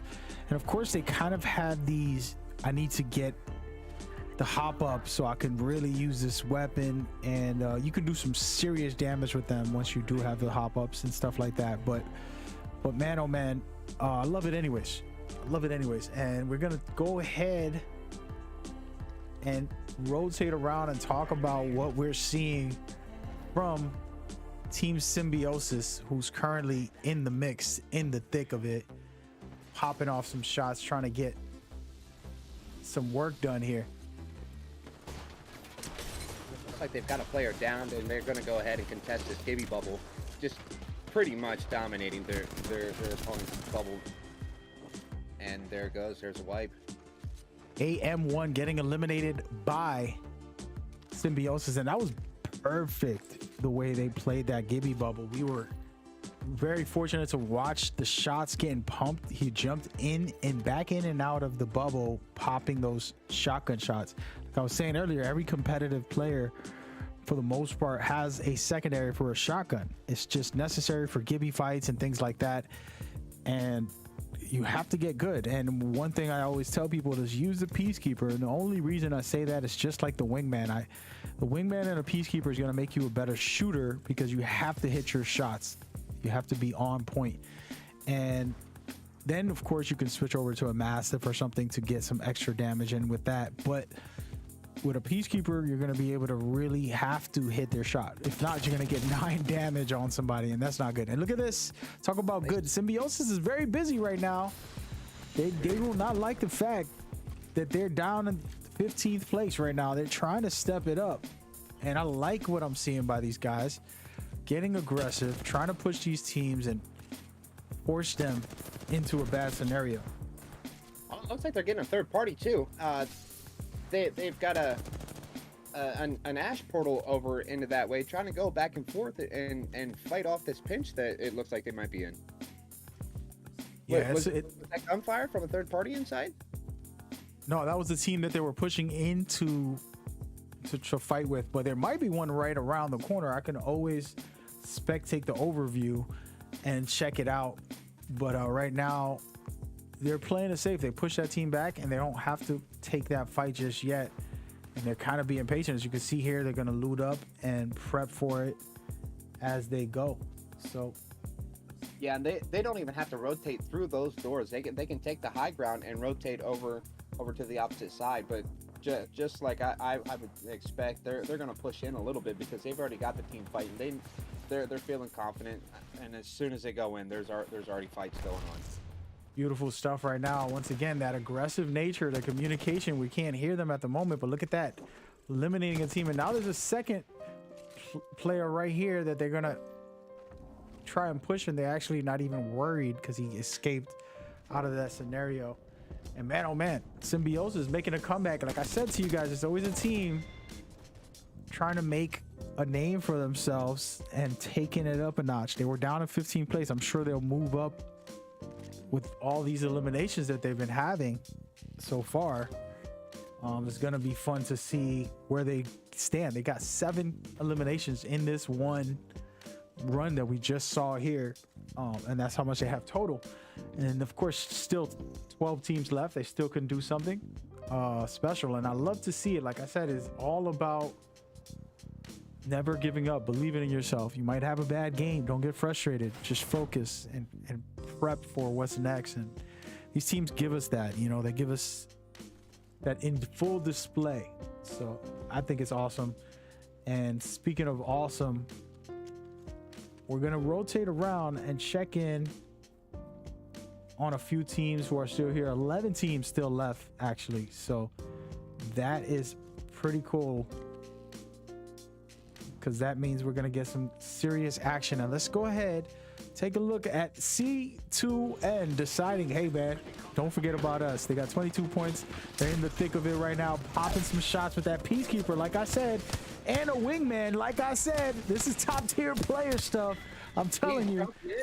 Dropping in off the roof, just coming in with a double hip fire from a PK to turn and fire off that wingman at a guy at the top. That is absolutely top tier play. Just being socially aware, or well, absolutely being aware of all your surroundings and knowing that you've got a fight here. You're probably gonna have to keep coming out here and just getting in from one fight to the other. Ooh, my gosh, these guys, right? A full display of what I've been talking about, how you can perform at your best. A wingman and a Peacekeeper is gonna make you have to perform great. And right now, shout out to Vivisu. I don't know how to say his name, but my God, I love this guy right now for displaying exactly what I'm talking about. If you want to be great, challenging yourself with a wingman and a Peacekeeper is going to make you have to hit your shots. And so far, so good by C2N here, but they're getting ambushed from both sides. Wow, how will they survive? This is gonna get wild, and this is the best part of Battle Royale. You got 2 teams pushing you from both sides. They got one team scared on the east, but the team on the west is not afraid. They're the ones trying to make that third party push, and now they're gonna try to suppress the team on the west side here. You talk about crazy. That type of situation is bananas. They have good guys who are top leaders in score on one side of this scenario while they try to fight them off, and now they're gonna figure out how to survive this and getting their shots in. Look at the beautiful shots, and perfectly done here. And once again, he's trying to eliminate that guy so he can swap the shield and not have to take his time to heal, but he didn't get it on time. You can see there, he's gonna heal now, but man, oh man, craziness. The fact that C2N somehow survived that whole situation so far is insane. And props to them for performing so well right here and doing a good job. Something that I always try to tell players to get better with, some single fire weapons that do heavy duty damage, but you have to hit your shots. And so far so good by them. They're rotating around. They realize they got to get out of there. They're lucky because they have a Gibby and a Valkyrie to rotate out. I believe the smart thing to do here is probably back out. The ring is going to close. They have to rotate. They got to get that Gibby and Valk ult together so they can escape the scenario. And I would do it right behind this building if I was them. But I think they're confident, so confident that they're not even going to use it. They want to save it for just in case. Oh no, they are using it. They're getting out of there. Smart move, perfectly done by them. C2N is kind of in sync with my thoughts on this scenario, and just getting out of there, doing their job, which is survive. That's everybody's job here. Can they do it? And look at this. They found a rat, and they're going to take this quick kill if they can in this scenario, and they do. And again, a little greedy. They become the kill leaders, and they ain't worried about a thing. And props to C2N for just a good moment right now as we go forward. And Warring, sorry for my excitement here, but man, I love it when I see this type of high level performance. And right now C2N is doing their thing, and now they're caught up in a bad situation again. Yeah. And they're gonna get this Ash out, but they don't know where to put it because there's another team to that side as well. They're gonna go ahead and rotate right. Is it a good Ash portal? We love Ash's portal. I think it's a fun way to replace Octane a bit, and it's really good stuff by C2N. Somehow, man, somehow, Warring, they're finding ways out of all this mess. I would have died about the first scenario. See, what the thing is they're being patient, and like I said, we can't hear their comms, but you can tell just by the way. A couple fights ago, the Ash was really low. She got out of there and was trying to get that shield swap from the rat. Not the rat, but the one that they just previously chased down and couldn't get it off. You know, but their teammates were right there, just dropped the bat for her, and Ash was able to go ahead and get that bat off. You know, wasn't able to get the shield swap, but those team comps like, hey, I can't get the shield swap. I don't have any bats. We got players coming in to fight our team. So the teams are looking out. They've obviously got some very good comms going. They're confident, like you said. They're coming in, putting in damage, just somehow staying alive. Yeah, it was pretty crazy. And now we're looking at GC. They're actually the ones who eliminated them because they had two teams pressing them. But it was a great performance by C2N there, and I love it. I love it. I love it. But man, oh man, don't sleep. You got GC, who's in 14th place. Like I said, these teams in the lower bracket are coming in with fire. They want vengeance. They want revenge. They want to prove that it was, you know, a bad game or two, but we're back in this thick of it. And right now, GC's just timing is nice right now. They're starting to push another team on a third party. They took out C2N, who was doing some great stuff, and they're currently coming in hot to try and take this team out above, who were in the middle of a fight, and somehow actually things slowed down in this scenario. So gotta be very careful in this, because remember, there's 5 teams total, and once you get into a fight, you can end up getting easily third party, which right now a team is getting third party by GC, currently trying to push and do what they can and get some eliminations and downing one of the players, downing a team, eliminating another squad, and good stuff right there. Top 3, down to the top 3 now. You gotta give me bombardment going down. Who is this over here fighting at the end? Uh-oh. We've got GC coming in. Look at the control, the tracking, just perfect tracking right there. Definitely good stuff here. And then you like what you see from GC right now. They're being super aggressive. They're not backing off, and they have a really good spot for the moment, but they have to get deeper into the ring. So I'm not sure how they want to play this scenario. In my view, is wait it out until the very last second, but at the same time try to hold something if you can get in on it. And look at this, they down to the last player. GC is about to push the last team in this scenario and doing a good job. It's a full team on team, and man, oh man, the Symbiosis trying to survive. And look at the beautiful shots by GC using the Gibby bubble, and they clear it up perfectly to finish the match. And GC steals the show from what was a great performance by other teams, but they came in guns blazing, saying, hey man, don't sleep on us. We just because we were 14 doesn't mean anything. We're gonna step it up right now. And they did a really good job overall in that scenario.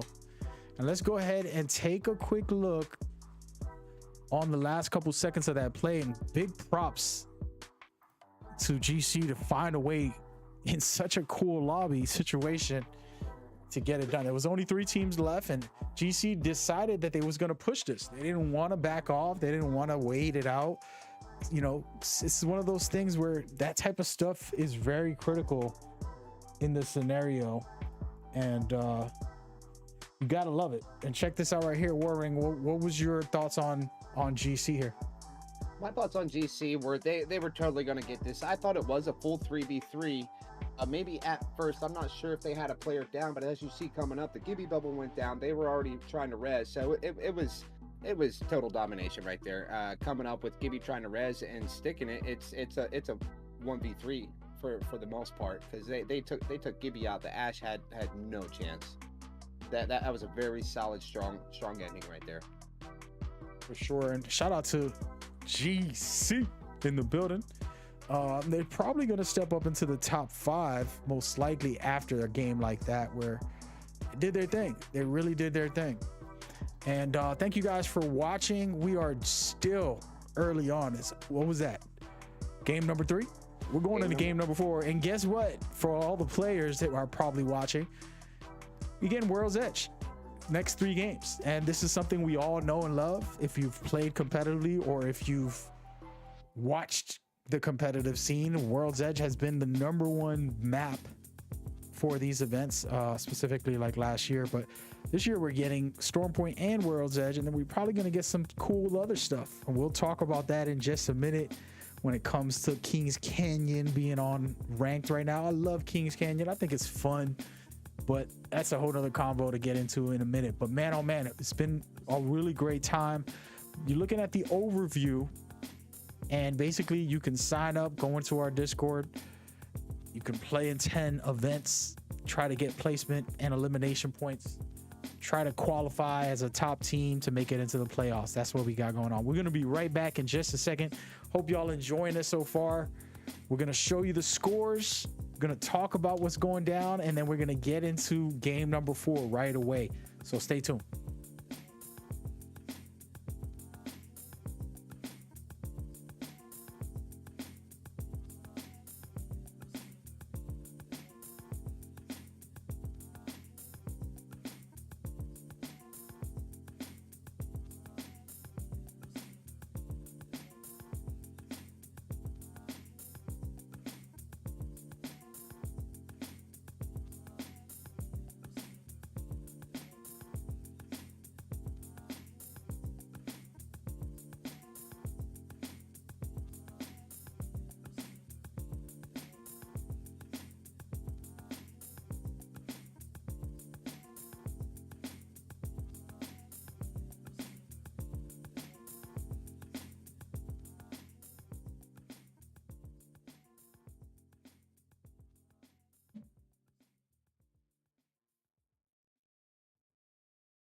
righty, ladies and gentlemen.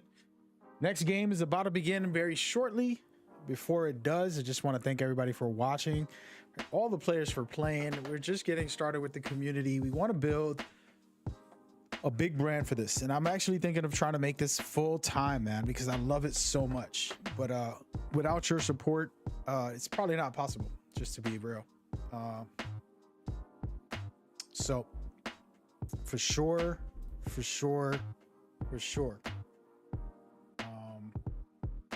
should be good. And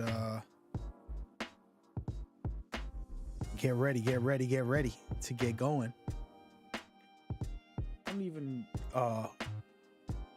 I got so much to say about it. We're not going to talk about it right now, but we're going to show the leaderboards in just a second. Once it's fully updated, we'll find out in a minute, and then we're going to get this next game going because still very early. So stick with us.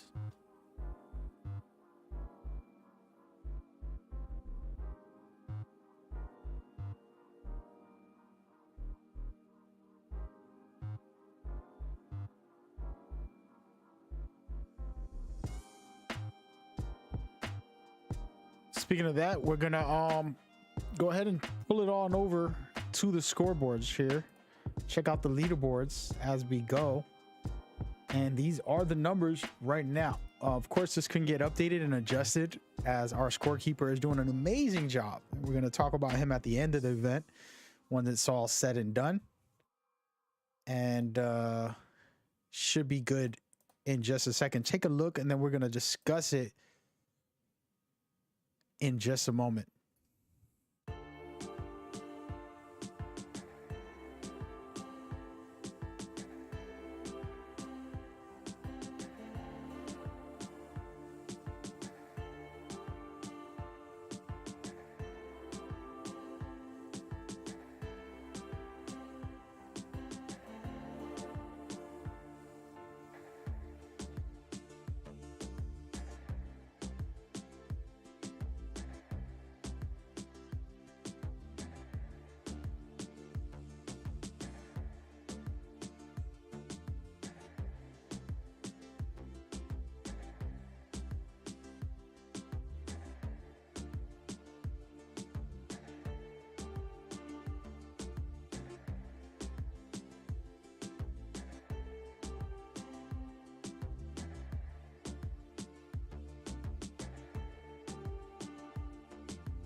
All right, ladies and gentlemen, we're about to get started.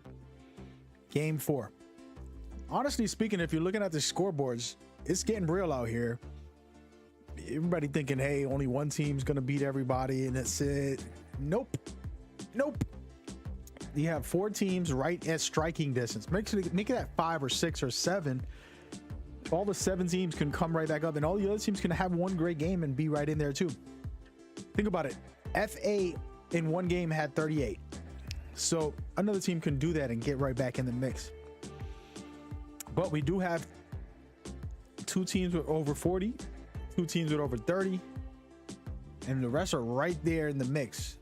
So it's super interesting to say the least. Right now, Good Guys still on top.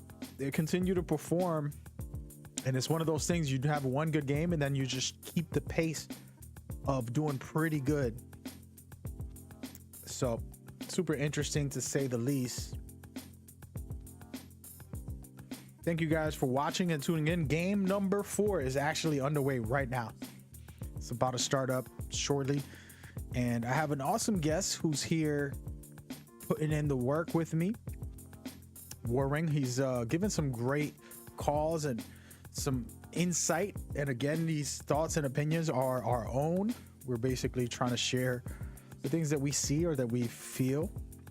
Feel free to drop what you think or you feel when it comes to the gameplay and opinions on what you see, what you don't see, what you like, what you don't like, etc., etc. For example, who's going to be the top dog on this next game? Is one of these top guys going to stay up there, or will somebody that's on the lower half come back up and make a move? Those are questions that nobody got the answers to until we see it for ourselves. All right. With that in mind, Warring, if you are here, tell me once again who to watch out for. I'm absolutely here. And once again, before I go into who we want to watch out for, I just want to thank you for having me on here. It's been a blast.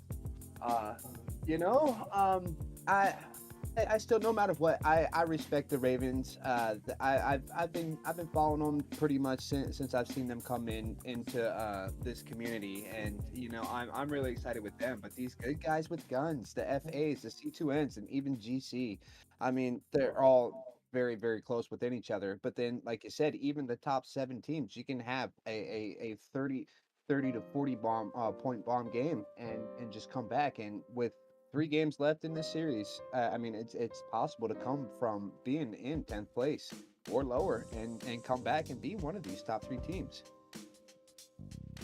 Yeah, we've seen it before, so anything is possible. Anything's possible. And we're going into game 4 right now. For those that don't know, this is World's Edge. This is the most competitive map, in my opinion, in the game. And this is where you get to see people who know the map very well and are comfortable in it. And this is kind of why players request it. They want what they're used to. And right now we're watching Horizon from the Raven clan step it up. And we can just talk about them. They're sitting at 14th place right now. We've seen them destroy a lobby and get over 20 plus kills recently, in about a couple of events ago. So they can pop off when they get that flow going. Today it's not so hot, but it happens, right? And this is where, just like in life, you got to push through those tough moments and get yourself picked up and learn from your mistakes and grow, maybe change some things and get better as a person or as a player. And that's what we're gonna see what Horizon can do in the next 3 games. Can they change it right off the rip? We'll see in just a second. We will see. I'm kind of curious as to the thoughts on the Mad Maggie in the circuit. I haven't really seen too many people run Mad Maggie a whole lot, but the people that do run Maggie are very, very good with her. Yeah, I agree. I think if you look at the way you can use her, she can be critical. Imagine a team is in a building camping. You throw Maggie's ultimate in there. It's couldn't destroy these players. One little room with the ball bouncing around, hitting everybody all over the place. And then also you can use that ball for really cool tactics, things that a lot of top players are doing now, which is movement. You want to escape a situation, you can use her ultimate to use the speed from the ultimate. She drops some really cool stuff. And look at this, Horizon is in the thick of it right now. See what they can do in this scenario. Trying to track and hunt here. Looks like Horizon went up to try and knock off a whole team, but the team narrowly escaped with the Gibby bubble and then got out of there. Yeah, it looks like a good scenario for them right now. They're actually catching the team off guard and popping some good shots in right below here. You gotta be careful though. I mean, you can get overly aggressive, like we just saw right here, and just push a little too fast and not be aware of your surroundings and what else is coming around. and just go ahead and lose your whole positioning. Definitely, and beautiful shots here with the R301. Looking for that wingman finish. Can they get it? Flame has to be very, very careful in this scenario. Horizon, a really good group that trust and communicate well together. Flame down a player, but not out as they revive him. Gonna rotate around and check on Horizon as Horizon also is down a player. Now they got to be careful because they're allowing Flame to recover, and that's never a good thing in these scenarios, especially when you're down a player. So I think what the issue is right now is they might not know exactly where this other team is. They're trying to search for them, but it's a little too late. They got what they wanted and got out of there. Yeah, maybe they didn't. it's about to go down right now. I'm liking what I'm seeing by Flame getting out of that situation and then putting Horizon on the back pedal of it. So pretty good for them. And Flame is getting hit by another team, actually. Not looking good for them and getting eliminated. One of their players is down. So here it is, the Wraith survival situation. She does have a portal she can use to try to revive her teammate in a second, but I do believe she might want to just get up out of here. And again, this is always an option, guys. Never forcing the fight if you know you're not in the advantage. So far, so good by Flame, but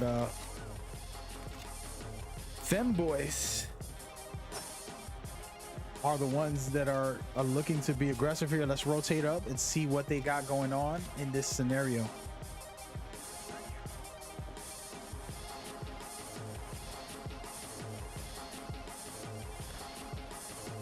Actually, let's move over and check on AM1, a team that has performed extremely well in some of these events, but today they're sitting at 15th place, so they're gonna have to step it up if they want to score a little more and get themselves higher in the points. Have a team right in front of them as well. Yeah, at the middle of the day's rounds, you know, you're in round 4 now. This is the bottom half of the game, and you're sitting at the bottom of the leaderboard. You need to do something. But I mean, it's just the closing of round 1 right now in 8 seconds, going into the second ring with 14 squads left. You still got time. You gotta put yourself in some situations to where you can be able to put points on the board, and that's what gets a little rough when you're at the bottom of the leaderboard. You have to be a little more risky, and sometimes risking it for the biscuit is not what gets you where you need to go. Most definitely, and it's all about situations and having that game sense and putting yourself in that position. One thing I like to do when I was trying to get better at Apex, I would just purposely get into a fight every single round, not playing for, you know, placement or anything. We're just going in, finding a fight and getting used to the fighting. That way, when I do use my game sense and when I am rotating properly, when I have good positioning, I'm actually ready for it. And I think that's something that a lot of teams tend to figure out early. But the hardest part is the game sense, and I think I have that down. I'm a better game sense player and knowledge of the game than I am the mechanically, like some of these guys who are just aimbot type of stuff, getting reported every day for being so good. You know what I mean? That's how you know you're great, when someone's always reporting you in the lobbies. And I had a couple games like that the other day when I you know, the caster with the cast decided that he was still gonna play some video games. I went in and I was playing. I think I was doing my arenas placement because I haven't even done anything, you know, most of the season since I broke my arm. But going in, there was this guy. He was just super good, and I was really suspect. And then I went against him the same team next time, and I realized like, no, this guy's just that good. And then he was on my team the next time, and I was just like, yo, all right, you're a god. You've got that god tier movement, but or not movement, but just shot. But he just kind of was really horrible at staying out in the open too much. And it's like, okay, maybe you just got it like that, but you need to get your mechanics down, or your not your mechanics, but your awareness of being around down a little bit, just like you had said. Definitely. And speaking of awareness, we're looking at Horizon. Man, they're staying busy today. Right now, you're looking at them in a fight right now, trying to finish off a team here. The team is down to the last 2 players, and they're trying to keep it going, but Horizon recovering and just holding this ring. The ring's gonna close on them, so it's kind of interesting. There's a team above them, and they both have to rotate. Who's gonna start to move first? Who's gonna take the damage? These are the fun moments where it's like scenario based. Are we gonna stay in here? We're gonna hold this, or we're gonna rotate out? How are we gonna play it? And right now, as you can see, as I said earlier, one of the cool things with Maggie is that her ultimate allows you to speed boost through. When you pop it, it drops speed boost on the floor, and it's gonna give you a little second or two to do some cool stuff. And speaking of that, Horizon just getting out of this situation. We'll see how they'll play it. Again, rotating is critical, and like I said, it's never just about how good your gunplay is. Your game sense and rotations and everything is important. As you can see here, they dropped to the second jump tower, and that is a move I love to do all the time. I'm like a jump tower master when it comes to getting out of the ring and into a good position. Holding it is critical, especially when you got a Valkyrie. You can see where all the teams are, and it'll give you better awareness.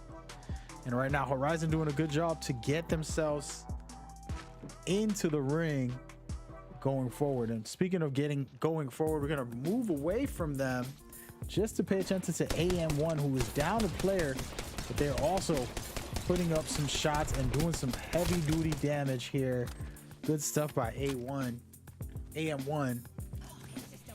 Yeah, that big clip on the Rampage sure came in handy there. You know, they had a player down with a level 2 body shield, you know, and it took that whole clip just to get that down, but they were at least able to get that extra point on the board. For sure. And we're looking at them trying to work through this right here. Great Horizon Q. And now they're gonna push to try to take her out, and they do.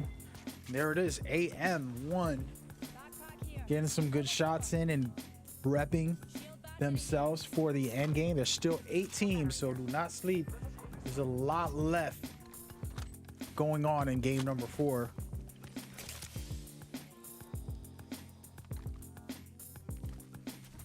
Yeah, that was a good job with AM1 putting some more points on the board. You know, resetting. They've got all their team red shields. You know, they look pretty kitted. They're about to be just ready to rock. You know, just like you say. You know, we're sitting here rocking with them, just like they're ready to rock with their entire inventory right now. For sure. And speaking of inventory, we're gonna rotate over and check out Genesis, who's slowly creeping up. And they're in the top 10 right now. They're 10th place, and they have got an elimination there, and they're gonna keep on trying to climb up with some points. They got 3 kills so far, and they're currently trying to continue that reign and make that push as they go forward. And this is a veteran team. It's crazy, I keep talking about it, is there were 3 separate teams, and we've seen them compete in our events before.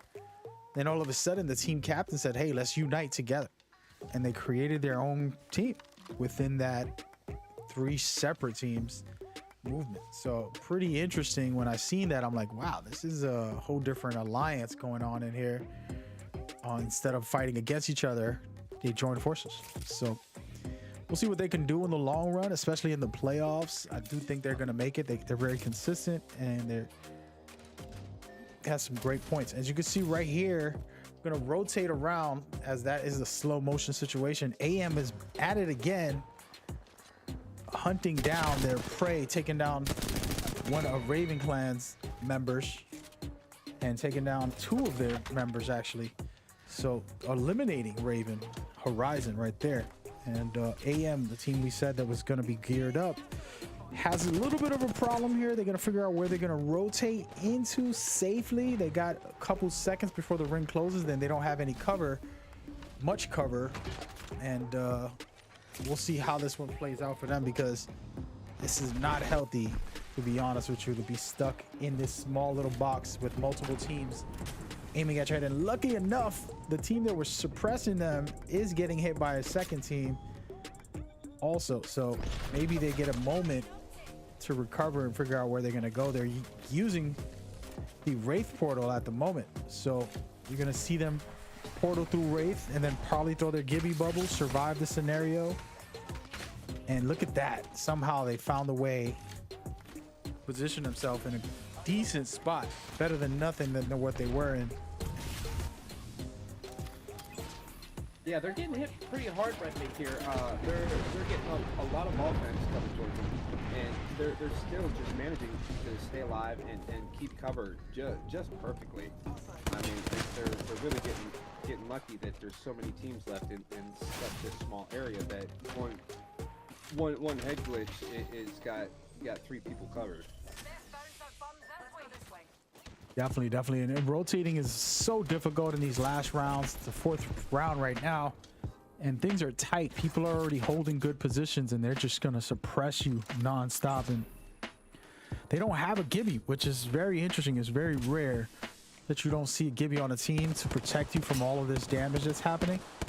And there's a lot happening on the opposite side. Let's take a quick look and check in on the smoke that is happening right above Symbiosis. Wingman shots popping off, and they did a good job to suppress that push and holding their position. Yeah, they got that other team out of there. They did very well on that. That team was going to push in on them. From the looks of it, anyway. Right now, I'm looking for what is next on this scenario when it comes to the 6 teams. Who's going to keep their position and who's going to end up losing their spots. And there's a ton of areas still to go because we're only in the 4th, closing off 4th into 5th. But once this 5th gets tight, this is it. This is where you're going to see who has what it takes to withhold other teams as they continue to make their push. I think this little container right here might be the best option that's going to be for this 5th ring right here, because they're still pretty much dead set center, but then you've got 5 other teams that can come right around and throw a couple grenades in there, and then boom, it's going to be rough. But at least you've got some kind of cover in a corner. Yeah, I agree with that, but my question to you is, are you strong enough to hold this? Is that the best option? Because what I always talk about is God spots are great to have, but they're hard to keep. Right now, in this scenario, is that the best team? We're going to take a quick overview so you can check it out and we can see everything here. This overview showing you where all the teams are. The center where you're talking about is really good, but once a team pushes in, they're going to push in with a portal right now, and there's nothing going on right there in that scenario. They try to push it, but it backed off for a second there, so holding it down. But it's interesting because you might just be right. The teams look like they're going to go under instead of straight ahead and take that fight. It's very brave to try to hold it, but it's not easy to keep it. And right now, Symbiosis is doing a good job keeping it. And there's other teams busy down below and in the areas trying to survive. Symbiosis just staring at people through the bulletproof glass. Telling them, if you want it, you can contest it, but we're telling you that this is our building and we're not moving. Yeah. And I love that. And that's, like I said, the God tier's positions are hard to keep. They do have a Caustic. This is really good in the end game. He's always top tier at the end game. His gases cause so much trouble for anybody trying to enter, but then Caustic goes down, and they're down to their last players. Good gun, and they finish it off here. Good guys with guns get it done. And man, it was that wingman and Peacekeeper. I've been talking about it for years now. And man, oh man, that was solid performance by good guys. And now they're keeping this position. There's 4 teams left. Still they've early. got the shield swaps right here that they can get nice and right, keep it tight, and just really have a nice end game right here. Yeah, they can hold it for a while. I don't know if they're going to keep it as far as for the rest of the remainder of the game. They want to probably try to push. Let's take an overview so you guys can see what we have going on there. All right, there's 4 teams. And you're looking at on the right side here, good guys. And that's really great for them. They're doing their part. Then you have AM1 down below, as well as Retro below with AM1. I don't think they see Retro's ratting it out down there. And then, of course, Genesis on the back top side on the left.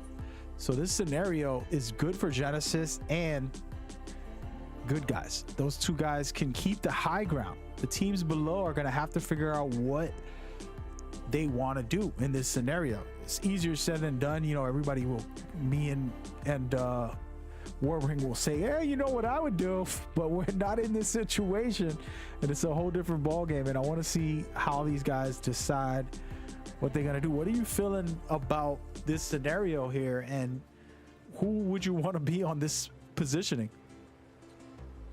I mean, right now, I would honestly, I would want to be the team that's got the high ground for sure. But I think the team, I'm not sure what team it is back there with Watson.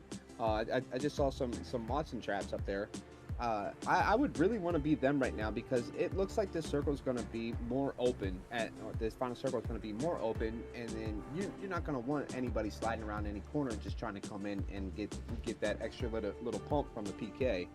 But I don't know. Everything's kicking off right here, right now. So we'll see what happens. We're gonna look at Genesis right now. As you say that, we're looking at Genesis. They're kicking off. They're support holding it, but they're down to their last player. It's looking real good for the one and the only surviving that fight. But now they have to deal with the third-party push. Good guys doing a good job on that push to finish off the team, but they have another team down that were suppressing them and luckily survived it. Now they can probably heal up, prep for the final fight, and try to win this all. And they have the high ground. Guys, this is going to be one of those stalemates, guys. Who can survive the ring? Above teams usually will hold this to the very last second, but they have to make a decision, because if they don't drop down now, it's going to cost them for the remainder of this scenario. So at the moment, nobody's deciding to drop. If they don't drop, then you're going to see a standoff on who can survive the ring. And it looks like they're deciding to drop one of their players. And my, oh my, this is it right here. And Wraith doing what we know. A very difficult thing to do to try to survive this, and she's gonna do it. Can she? And she will. Wow, I just talked about this last week, that you can survive the ring if you go with a Wraith, and that's what they ridiculous. That was okay. So Brain Game is 1,000 right now. I can't believe they just won it like that. That was fabulous. And you were just talking about it. Oh my God. What did we just see, Mag?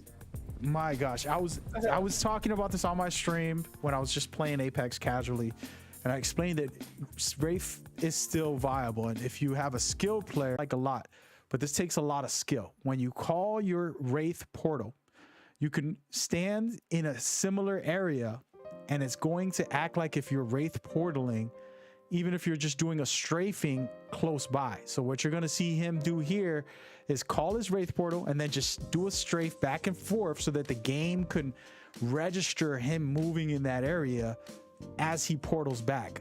So the game is thinking he's rotating back and doing all that movement, when really he's not moving anywhere. He's staying in the ring.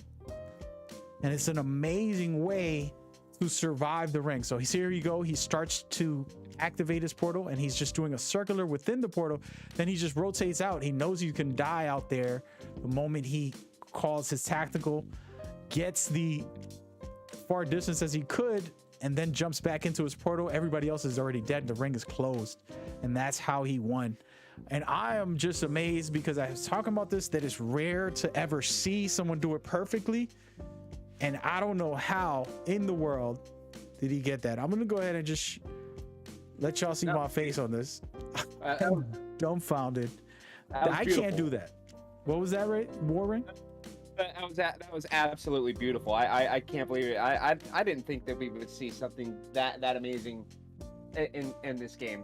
At the end, I was like, okay, it's gonna be like you said, just whoever survives the longest.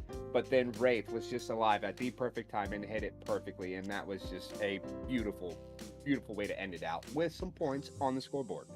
For sure. Great stuff, guys. Hey, we're going to be right back in just a second. We got to get these players in the next new lobby. So it's going to be a couple minutes, maybe 5 minutes or so to get everybody in there. For now, everybody take a break, get something to drink, get something to eat, use the restroom, do what you need to do. We'll be right back in just a second. That was awesome stuff. We'll talk about it when we come back. We're going to watch it again. That's how good it was for me. Be right back in just a second.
Whew.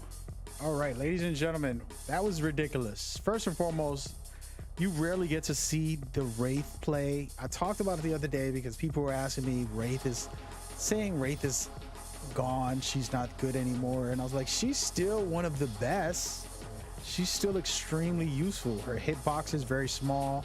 She has a invincibility where she can escape any situation. She has the portal that can help the team. Also, you can use it to trap a player and basically portal him into your team. There's a lot of different things you can do with that portal, and one of the things that you can do that I want to replay, which I don't replay more than once, but the reason I want to replay this is because this could have been a very boring ending. It would have been very silly. It's like one team is trapped below, one team is trapped above, and it would have never worked out right. But good guys with guns decided, hey, you two guys drop. I'll stay up top to survive. Push that team, fight them. Come on. And that was the game plan. You can tell that was what they said because both those two players decided to drop down while Wraith just tried to survive her scenario. And it was so perfectly done. It's ridiculous. So in this scenario right here, you see Wraith.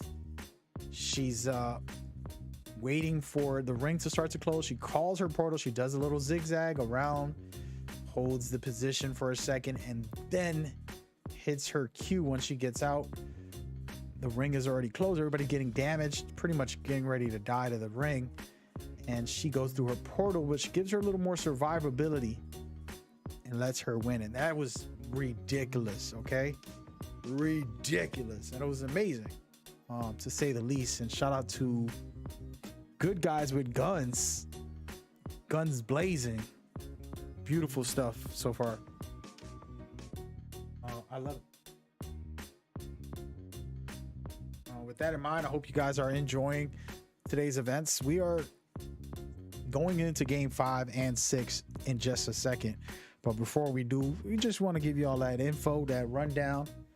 You know, this is open to the public. If you're watching, hey, jump on board. I see somebody in the chat ask for the Discord. There it is. It comes up multiple times throughout the event. There is a timer on it, restriction, so that we won't get it spammed. So you can join our Discord and just come play with us. Enjoy these events with us, man. Have some fun. That's what it's all about. And I hope y'all enjoy it as well. And so far so good, to say the least. Man, it's been exciting. How are you guys doing out there? Talk to me. We're gonna take a minute to chat with the chat and just kick it and vibe out. Nothing too crazy while the games get prepared. The players are jumping into a new lobby. They're actually preparing to play the last 2 games in a brand new lobby because we have to reset the lobby every couple hours to make sure it's fresh and that all is good. Okay. So yes, super exciting. That was a great run. So far so good. We got Warring as our commentator, special guest, first time him on board. I think it's his first time ever. First time commentating. ever. And look at him, he's in the chat. And then we have the scorekeeper, RST Ghost. Incredible work so far. You can never replace See the One You Envy. She's been the one who helped me develop the actual score leaderboards and design it. You know, I did all the graphics and all this, but she helped organize that, and she held it down for almost a whole year as my helper. And now we're building a full team and putting the community first. So it's really dope to have a crew. I feel really good, and it gives me a little extra energy. I feed off of energy. You know, I love people. I love energy. I believe in society, in humans. So having great people on board is special for me. With that in mind, you're welcome to come on board. I'm going to announce the YouTube channel probably tonight, and I will talk about it because we need some video editors in the future, because we want to do a YouTube channel dedicated strictly to these games and these matches and these events. So get on board and rock with us. With that in mind, the scores will be up very shortly, so prepare for these events as we go forward. Should be good stuff. Speaking of good stuff, Warring, you've been doing great with the commentary. This is your first ever commentary event. Am I wrong? No, you are not wrong. You are absolutely correct. First commentary event ever. Forever. That's actually awesome, man. I think you've done so good. I've seen people that's been doing it for a while and not as good as you. And I don't say that because you're with me here. I say it just to give you your flowers. I like to give people their flowers, you know, every single time. Something I've been trying to remind myself. I've always been this way, but more than ever, knowing how the world is, we all need to give each other our flowers and compliment each other often and show love in that way to help build. So for sure. Absolutely. I definitely agree with you. When I've got 3 kids of my own now, and when I first started becoming a parent, well, when I became a parent, I decided to take some parenting classes, and get some tips and tricks. And one of the things that I learned is just it's in our human nature to always see what's in the negative before we see the positive. And you see a lot of people just giving out just unconstructive criticism before anything, and I believe that everybody does deserve to have their flowers. I'm a flower man, and thank you for my flowers. Got you. Yeah, so let's talk about these scores, man. They're in officially, and this is getting real out here. It's getting real out here. That was an incredible good guys with guns scenario. Let's be honest, that was just insane. Just because, sure, you can shoot, like I said, but can you figure out situations like that where you don't have it in your favor and you're probably gonna lose it? And instead they said they had a guaranteed in the bag way to win that match, which wasn't easy, and it worked out. And cool stuff. If you want to look at these leaderboards here, and I'm not sure if you have it open, the website open, madgamer.com/CBL, but you can see the stats there for everybody watching, as well as War Ring. These stats right now showcasing some greatness before our eyes. What do you got to say about this? Who you're looking out for? Name 3 teams and why you feel they're the teams to watch out for. Off the top of the head, I mean, obviously, number 1, good guys with guns. Look at this, a 72-point scoreboard for first place. Second place is 43, but the top 3, obviously, good guys, FAs, and then the C2N. They are just completely dominating this lobby right now. Well, I wouldn't say completely dominating right now. They are controlling this lobby very, very well.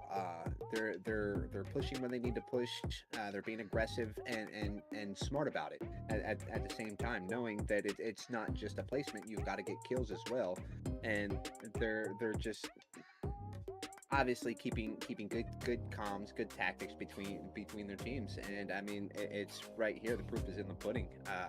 1, 2, and 3 placement on this leaderboard are the teams to watch out for. For sure. I don't disagree. I mean, this is stating the obvious, right? We all see it, but it's hard to deny it is the problem. Like, yeah, hey, you just saying they're the top team because they scored a lot of points. Yeah, well, prove me wrong. Anybody in this lobby, prove us wrong. I'll be happy to see someone in the lower levels step it up and do something crazy and just get us excited. We're for that. We're just here to enjoy. Yeah, I would like to see some of these lower teams kind of step it up just a little bit more. This is a really, really big gap. I mean, they're pretty much getting lapped. Most of these teams are double and triple behind first place, and I mean, it's going to be really hard to catch up to that. But I mean, you've got a couple more games to go, and this is a series of placements, not just this game. So everybody that's in this leaderboard right now needs to remember that as well. Yeah, for sure. Okay. But anyways, we're going to get into the next game in just a second. So stay tuned, rock with us. Check out these scores. Give us who you think is going to win. We're going to have a quick second with the chat and say hello. And then we'll go into the game going forward. Shout out to All Live coming through. And shout out to my man with a subscription, Oz. Thank you so much. What should I call you? Caven? Is that how we say it? Oz Caven? I'll go ahead and take over this one. It's pronounced Oskavin. He's actually one of the guys that I play with. He's one of my team members. Okay, thank you very much. We appreciate you. So he subscribed on Twitch, so everybody knows. I'm not actually partnered with Twitch. I'm only affiliate, so I get half of whatever your subscription is, but it's appreciated. Your support isn't about the money for me. I do this for the fun. I haven't charged any player or anything like that. So when someone goes and shows support, means a lot to me. Not because I'm saying it means a lot as a streamer. It means a lot to me because it's like, damn, I don't even ask or push that narrative and make it like, hey, subscribe and you could play, and subscribe and you could this, or anything like that. So it means a lot. So I appreciate you. And this is, you know, hopefully we can get a big group of people that do this, and it would allow me to have prizes every single event. I would like to have, you know, big prizes, thousands of dollars if I could, but you know, I'm not a rich man, and we're just getting started and getting rolling with this. So, you know, your support is big time, man, and it's going to help the brand in general. So appreciate it. We're going to leave this here for just a second. We're going to start the match in a moment. Be ready as we go forward for game number 5. Who got what it takes is the question. We are going to see.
Okay, ladies and gentlemen, what is going down? You see the scores, you see the stats, but guess what? All we care about is that gameplay. That's what I'm about right now. And we're gonna see who got what it takes to take game number 5. And will these top dogs continue to reign, or will these new lower level guys that are good players and good teams? It's just sometimes it's not your day, and we're gonna see whose day it is with game number 5 going underway right now. And we're checking out 10K, who is in 7th place right now.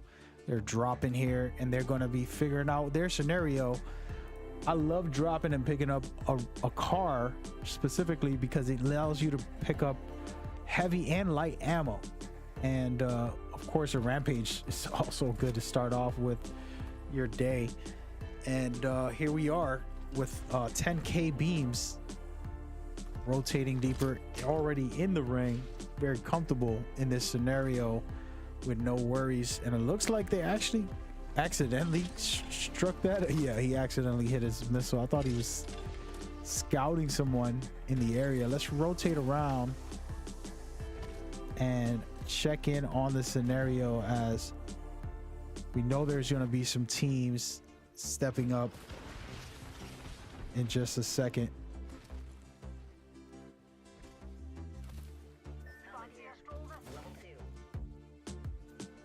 And here it is right here. Ghost, Team DIB Ghost, trying to figure out their scenario and what they have to do. They have a team right in front of them, and they got to be careful.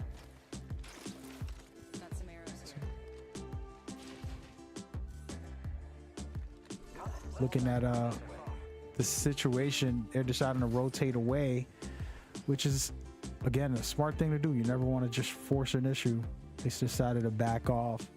Play it smart. Thank you guys for watching. We're just getting started. It's a new day, a new dawn for these players. Every game is its own world and its own setup, regardless. So we'll see how these teams play it off going forward. Yeah, I think backing off was probably the best thing that they could do at the moment. I mean, when you first drop in and you're not getting too good a loot, I mean, you've got very little ammo, not your preferred weaponry, and then you've still got level 1 shields. You don't really want to pick too much of a fight, and especially risk having a third party right off the drop. Whether you win or lose your fight, you don't want to go into it prematurely. Definitely, I agree, and I think you know, sometimes our egos get in the way, and you know, you want to be brave enough and take that shot. We all do it. We all have done it. We just like, what? Come here. You're peeking out of a strap. There's 3 guns aimed at your head, and you're peeking out of the door over and over and over. It's like, let your ego go and play smart, man. Come on. It's trying to win or what? So That's interesting. worth problem. I do it all the time. Yeah, I call it a peak brain. It's like a pea brain, you know, but a peak brain. And we all have that tendency, and it's the ego inside of us. We're going to get into psychology today and just start breaking down the human behavior. But yeah, our peak brains, you know, it's like our egos are in the way. We feel like we can win the fight. We feel like we got to take the chance. We're curious on the situation, and so much going on inside of our brains that it's hard to resist. But once you build a good habit, and that's where these top players actually have consistent practice, and it sounds cliche, but practice makes perfect. Is actually more about practice makes habits, and this habits make you a better player, because then you're not doing the bad things if you're consistently trying to work on the good stuff. So that's just something I've always observed and seen from top teams. And look at this, we talking about drama. It looks like Genesis is in the thick of it. They're gonna rotate around, and I don't know if they're gonna leave or they're just searching for that last player right there, right above them. Looks like they are gonna rotate. And again, playing smart, letting your ego go and saying, hey, you don't got to take this fight. Yeah, looks like they're gonna take the high ground, maybe grab some mats right here. Hopefully, if they get a chance to get out of there and just reset, at least that little opportunity to grab the one material, you can get another bat somewhere down the line. But rotating out of here, trying to get towards the ring, they might be a little farther away from ring than I would like personally to be. But getting out of there at the right time once again. I'm still having a little trouble just getting far away enough to fully reset, with the Wattson needing to get a full shield reset. For sure. I wanted to bring up something, and it's something for the devs. If I know that the devs tend to watch, and if they're watching right now or they watch this later on YouTube, guys, the pro players themselves have been exploiting the ring and staying in the ring for the first 2 rounds, and it's just a weird thing to do. I get it, and it's a good way to be safe and smart and do your job, but to stay alive, but it's just, you know, it doesn't feel right. And I don't know what, you know, will be the change necessary, but there's got to be something in game. I would give the tip, and my idea is, just like Caustic's ring does extra damage the longer you stay in it, it should be something like that for the ring itself, because the abuse of staying in the ring, we've seen it in the ALGS, we've seen it in other competitions with pro players, and I don't find it, you know, and again, I'm not shaming any pro player. Hey man, you out there getting your money, you're a top player, you know, but I just do think there needs to be a change and a balance there. And that's my suggestion. Just a quick serious note, random, but that's my thoughts. And that's something I've seen recently a lot of, and I'm like, nah, bro, that ain't fun. That ain't like, I'd rather you camp in a building and hold your building than to stay in the ring for. I mean, I've done it myself. When the game first released, you can use Lifeline and stay in the ring until like the 4th round, basically.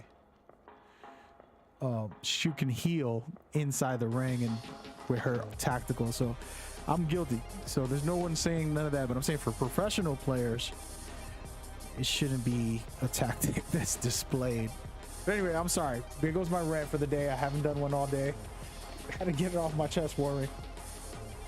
Well, you know, I mean, it's allowed in the gameplay because it's just it's there. But I mean, in a sense, there's some players that feel like this is more of a way of cheating your way to the top, and I would kind of agree. But it also goes with, hey, this is the name of the game. It's just one way that you're utilizing how to progress. But I mean, I don't think.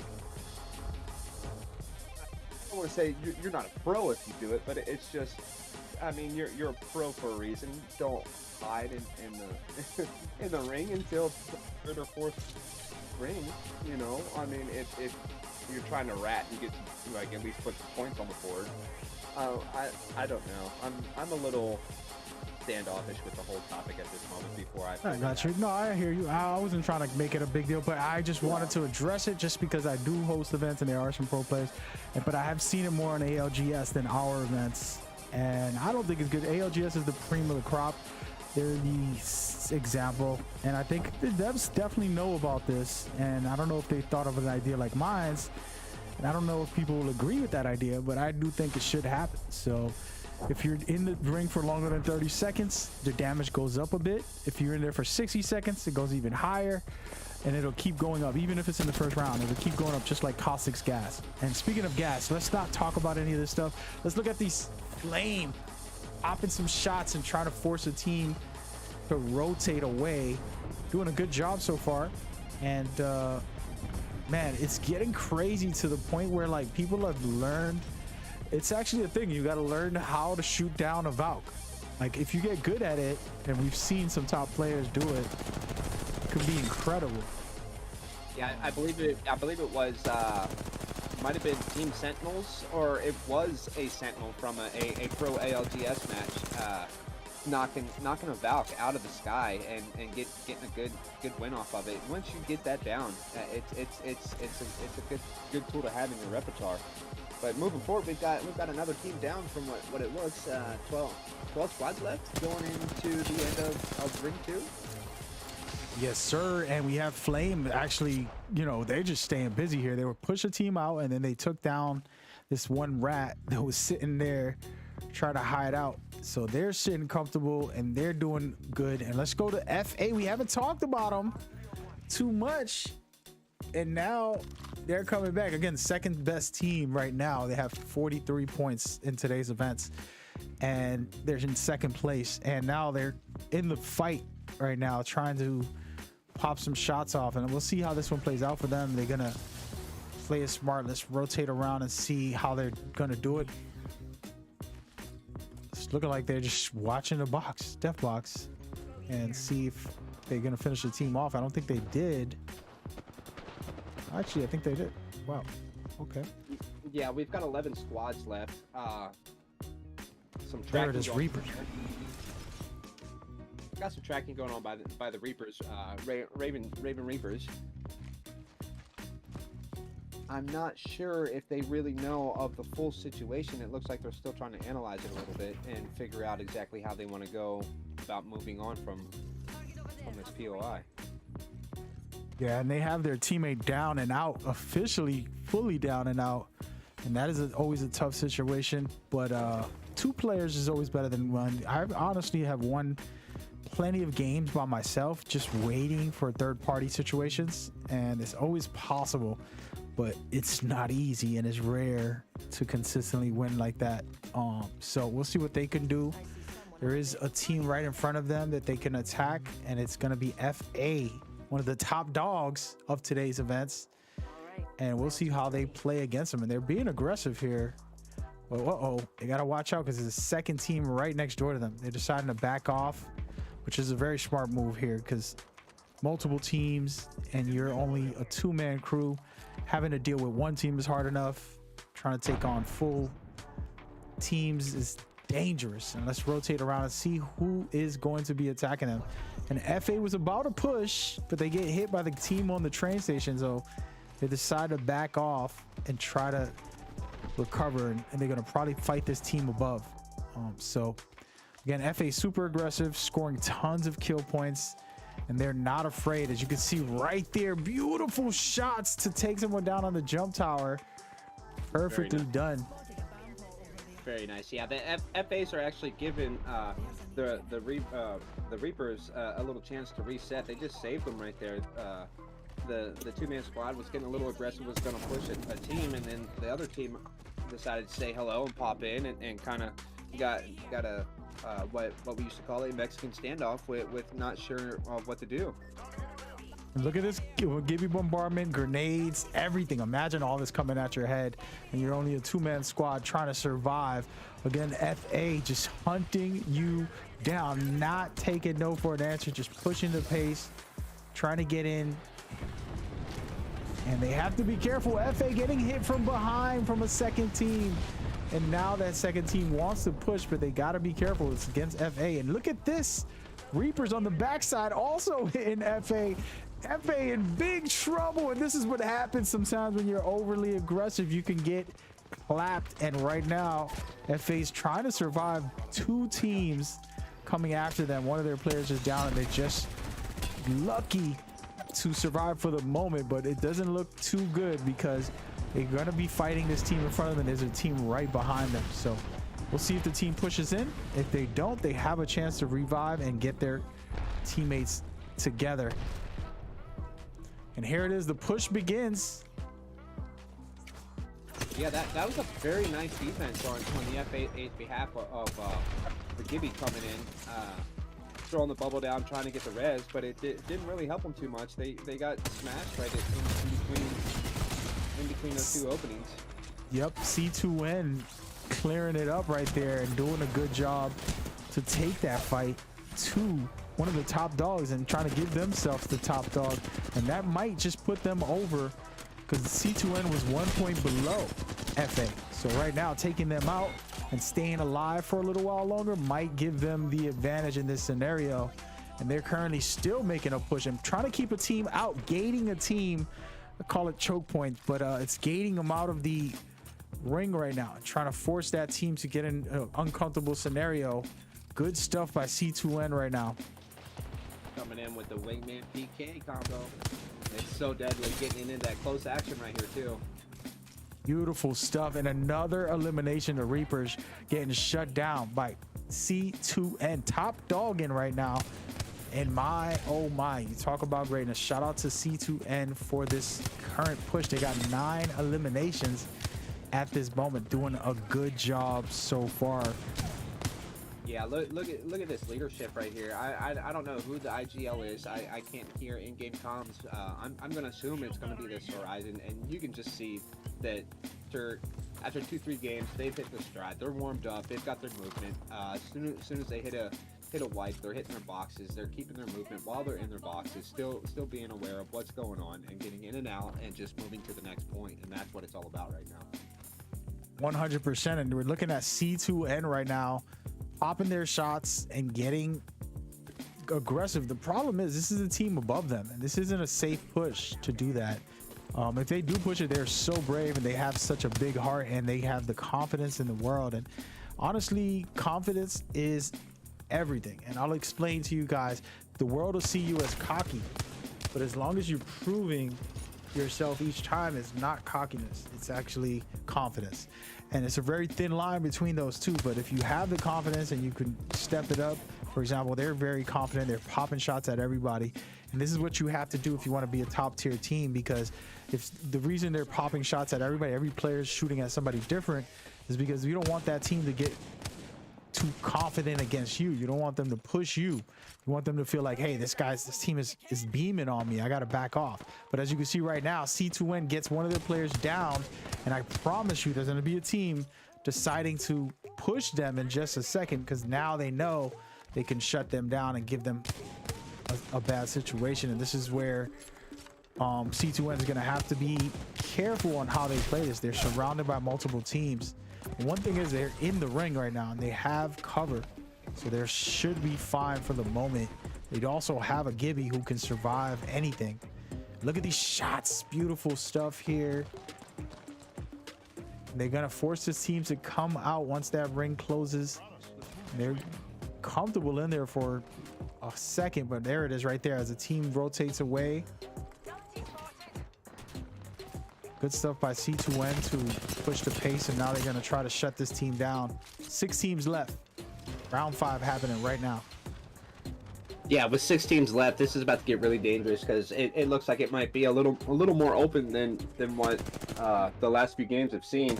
With nothing but this bridge going to be the only thing for height here, and a couple rocks.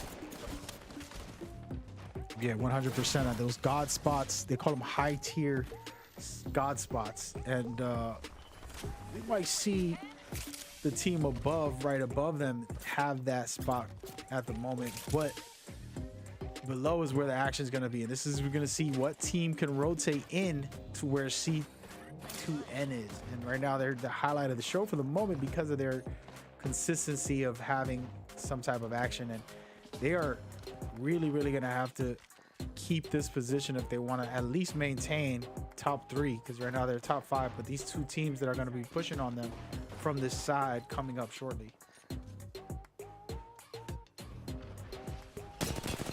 Yeah, no matter what they place, they're still going to be happy. They've got points on the board. They're still gaining points. They're still getting some sort of placement points as is. So they've got to just be vibing out right now. Yeah, I mean, they got 9 eliminations, and 5th place is pretty good. You can score a decent amount of points on that, and then, I mean, they can still survive, try to take this W and not have to force to fight. But they are going to have to defend their spot because teams are going to start rotating right now. The ring is closing in 30 seconds, and it gets very uncomfortable when it's round 5 and it's closing. So we'll see how it goes. Let's take a quick rotation and check out the action. AM1 popping some shots off, trying to get this third-party push. Taking it down to 4 squads, though, and then we've got another knock.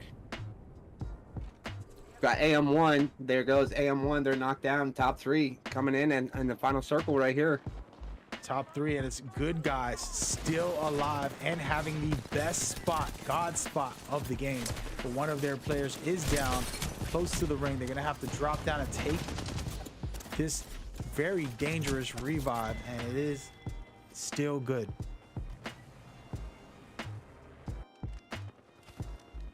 And right now, beautiful stuff by good guys being able to survive it, and they're going to try to get their team back up. Understand they only have 1 Valk that can rotate up. Their Wraith down below is going to have to stay low, and I guess that's probably good cover for them, maybe. We'll see how it plays out. They will have to leave this spot soon. The ring is going to be closing very shortly, so it's not going to be a comfortable scenario. Let's take a quick look around. C2N still at their main spot that they were, but they also have to get deeper into the ring once this starts closing. Last but not least, Symbiosis. And these guys are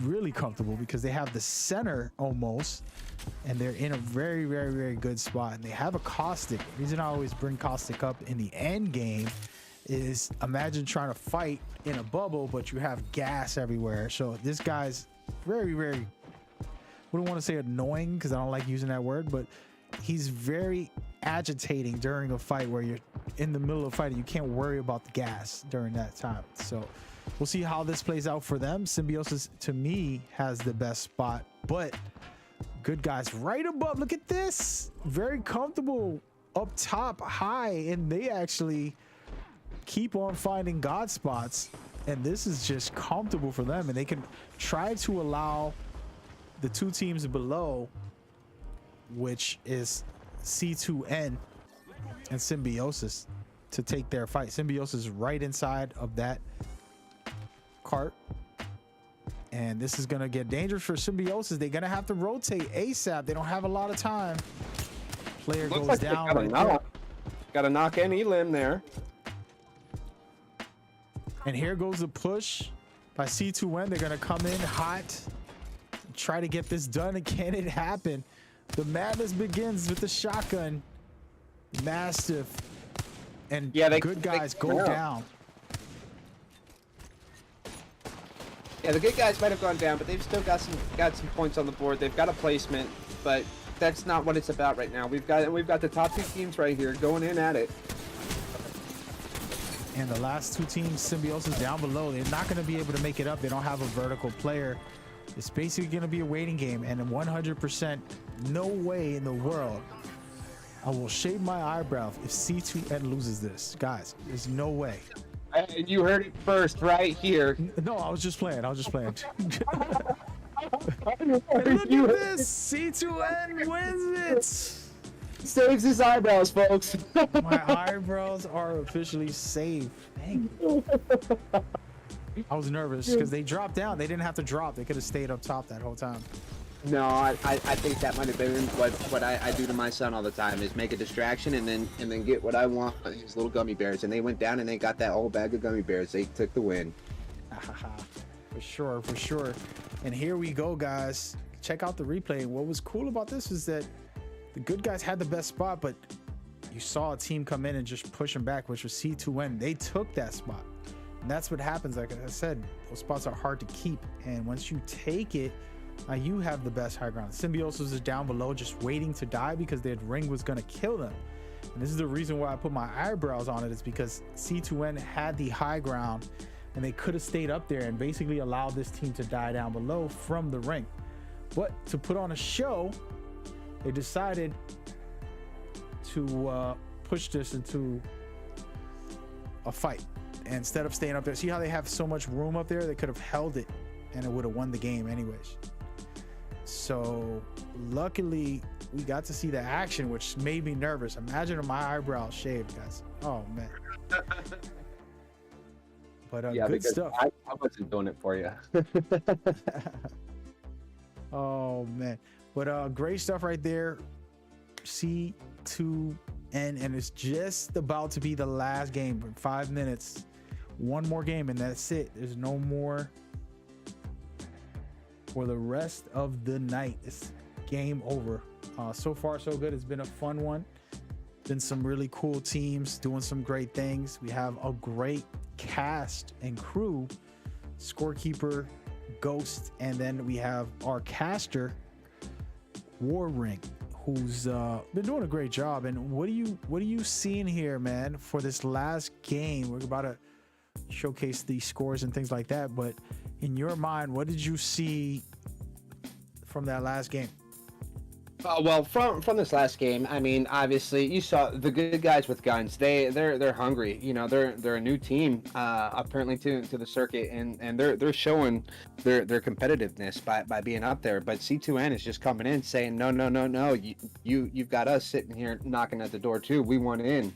And I mean, I think it's going to come down between the good guys with guns and the C2N are the 2 teams that are really going to be going at it with each other. We're seeing them in the final circles, top 5 teams, and that's just what we're going to be looking at for on this final game is to who can stay in the top placement and get some kills. Definitely. I like to say for anybody watching, teams on the lower half or somewhere in the middle still scoring so that they can make it into the playoffs. Today's game is bigger than just today. There's 10 events for each team basically, and the total points that they score from all of their 10 events are total on our standings. And then we'll see who's the top dogs and who can make it into the playoffs. This is a good way to see who can really put out some numbers, but who also has that longevity to be able to be consistent. It's one thing to have a great game. I mean, I literally just had, I think it was 19 kills yesterday on my first game, and I just played casually. I'm like, oh, wow.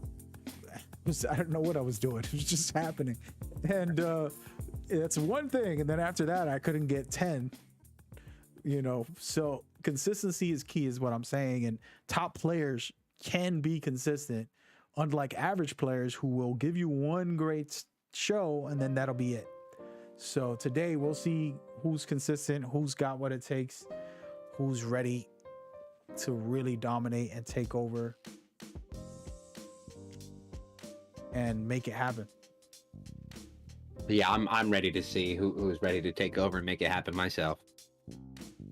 Yes, sir. Yes, sir. So the scores are officially in, and we are going to showcase that. And then let's just have a chat about what we're looking at when it comes to the leaderboards and who's dominating and who's doing what. And you can see right now at 85 points, the good guys with guns are really, really top tier. And they started the day off hot, and they just kept rolling with it, which was what makes it interesting. And then, like I was talking about teams with consistency, C2N second place with 68. They just been consistent.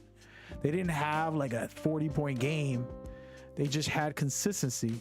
And that is where they're leading up to this point where they have 68. Then you see FA, who scored 38 in the second game. They had 0 in the first, and they scored 38 in the second.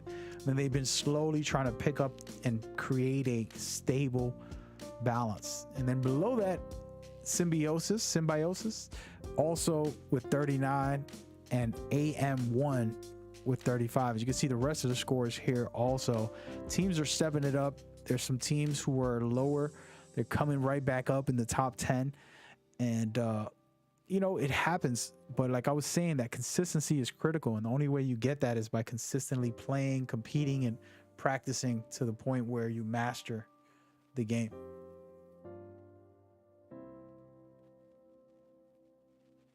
So we're about to get started in just a minute.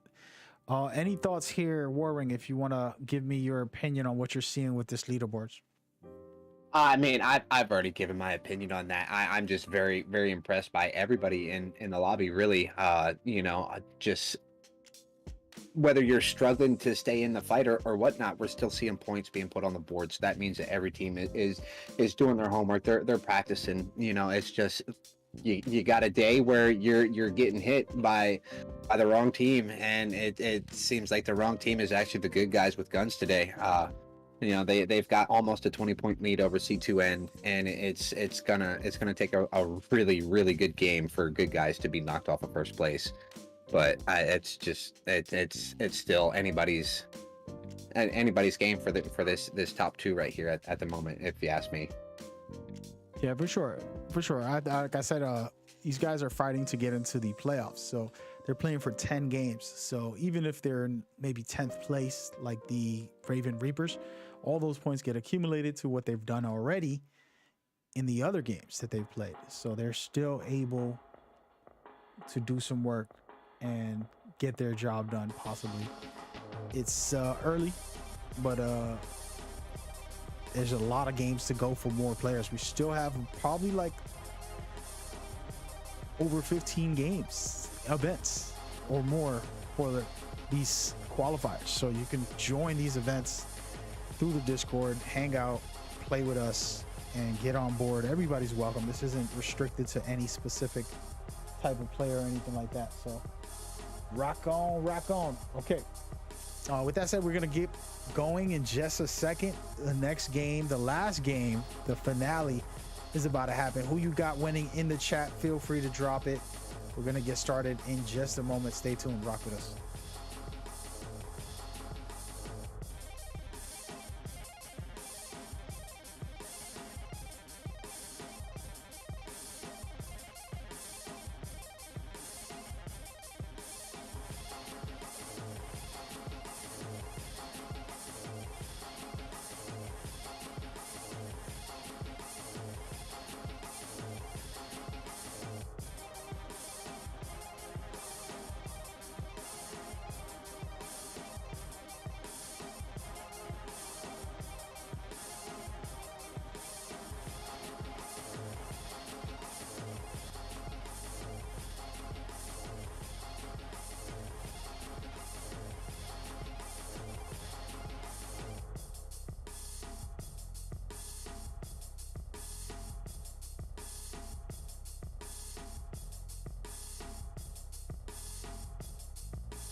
All right, ladies and gentlemen, boys and girls, Apex Legends, and yeah, and that's it. What's going down? The last game of the night is about to take place, and it should be an interesting one as we close off the night with some greatness awaiting. We've seen some top tier stuff, and one thing we didn't talk about was the teams below the top 5. You know, GC, Genesis, 10K Beams, Retro, and Raven Reapers, all in the mix, trying to get it rolling as we go forward. And we'll see what they got as they go forward from here. And I hope y'all enjoying it. It's been a good one so far for me as a host. I have a pretty cool team with me today. Also, these teams have been performing extremely well, and we gonna rotate on over and take a quick look at a team who might be in some heat in just a second. As you can see right now, C2N has a team right next door to them, and probably gonna go ahead and take on this fight. As you can see, C2N, their Gibby,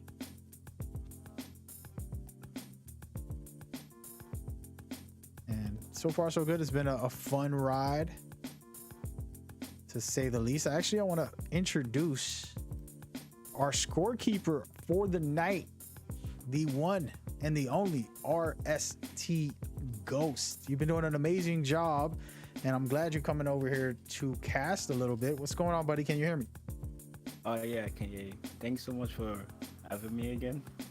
And yeah, it has been really good. Thanks so much, guys. Yes, sir. You've been doing a good job, man. I appreciate it.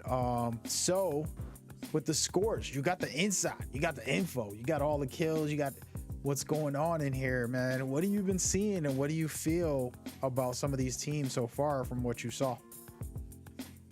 From what I've seen, I think those guys with guns are definitely gonna win, to be honest. But C2N has been really consistent, and FA, it's like they surprised all of us by like they had a really bad first game, but they came back second game and like they've been like consistent too.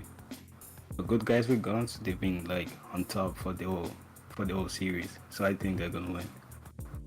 Definitely. It's one of those, when people get mad, those top NBA teams that they keep winning every year. It's like, oh, the Celtics, oh, the Lakers, I'm tired of these guys. The Patriots, I don't want to hear about them guys. I'm tired of it, man.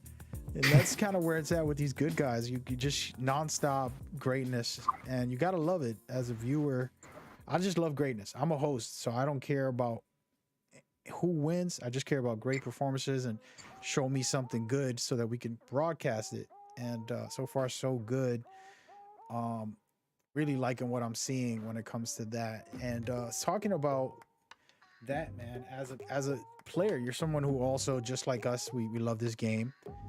And what do you feel would be the best comp here, Ghost, from what you saw today? What would you feel is the best comp against these teams? As far as, like the composition, which like Gibby, different legends. Yeah, me myself, I'm a Gibby main, and like for my comp team, we usually run Gibby, Valk, and sometimes we run Bloodhound. So I think the best comp right now is probably for sure Gibby and Valk on Stormpoint, and just on the character like Ash or maybe Wraith if you want.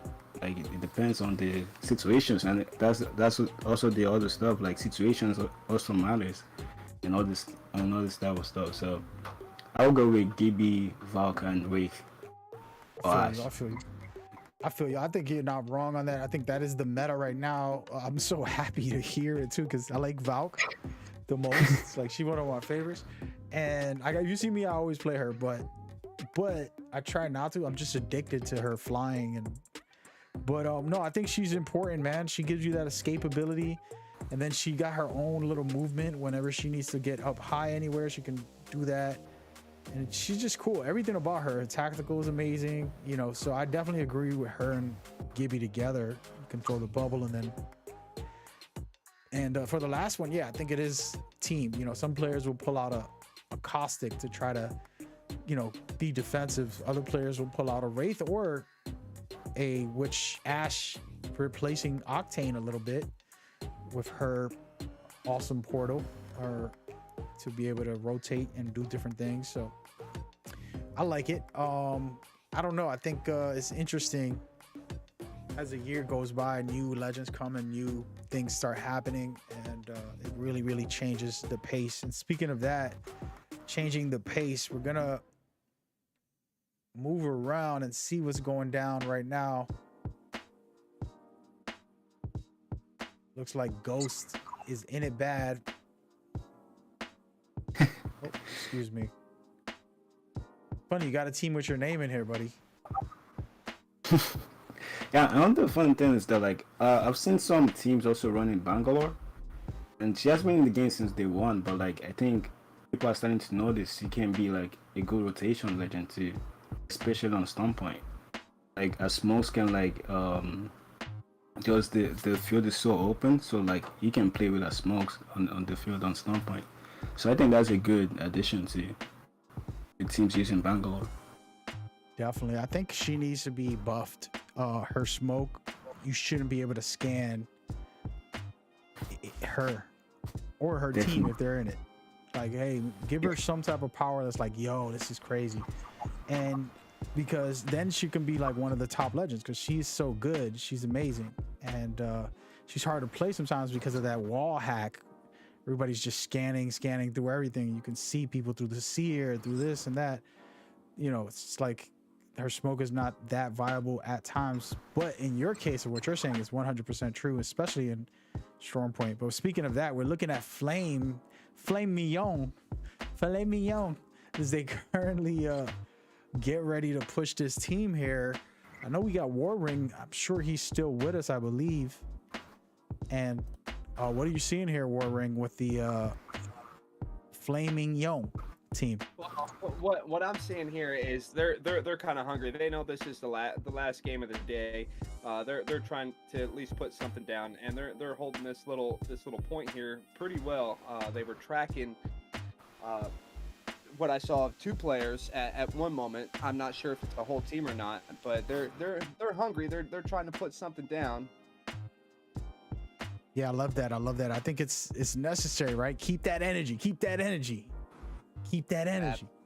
And you want to be able to at least do something. You know, for me, if I have a bad event and I'm not doing so hot, I'm gonna go YOLO. I'm gonna YOLO it at some point and be like, come on, bro, let's go ham on these guys. Just let's grief somebody on landing. Let's do something wild to change up what it's not working for us. Let's just figure something out here and get a little aggressive with it, and we'll see what they can do. Again, they're, you know, sitting at 12th place with 18 points. That is not bad at all. The problem is when you're competing against top guys who are scoring 85 in a game, your 18 doesn't look as good, right? So how do you go about this, Ghost? If you can give me your idea. If you're in this scenario where you're down, you're in 12th place right now with the last game in hand. Honestly, like I think I'll just go all in. Try to get as much kills as I can. And I used to be on IGL too, so I just tell the team that, like, you know what, like, let's get as much kills as we can and just hope for the best. Because it also depends on the situations you and your team put yourself in. So like if you put yourself in a very good situation where you can like third party, that's very good. Like you have to third party everything, because at this moment you're like at 12th place, as you just said, and like you need more points to like get up top there.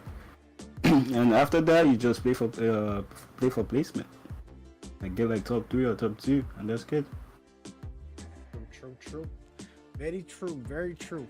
All right, so we're down to 11 teams, and it's not looking so hot for AM1 as they currently have one of their players down and they getting hit pretty hard, it's because of GC right now. And GC's been stepping it up, man.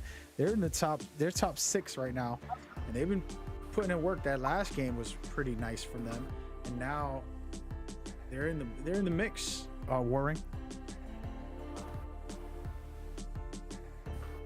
Yeah, they're absolutely in the mix right now. They're just amongst one of the other players in the lobby trying to step it up and just show that they are contenders right now.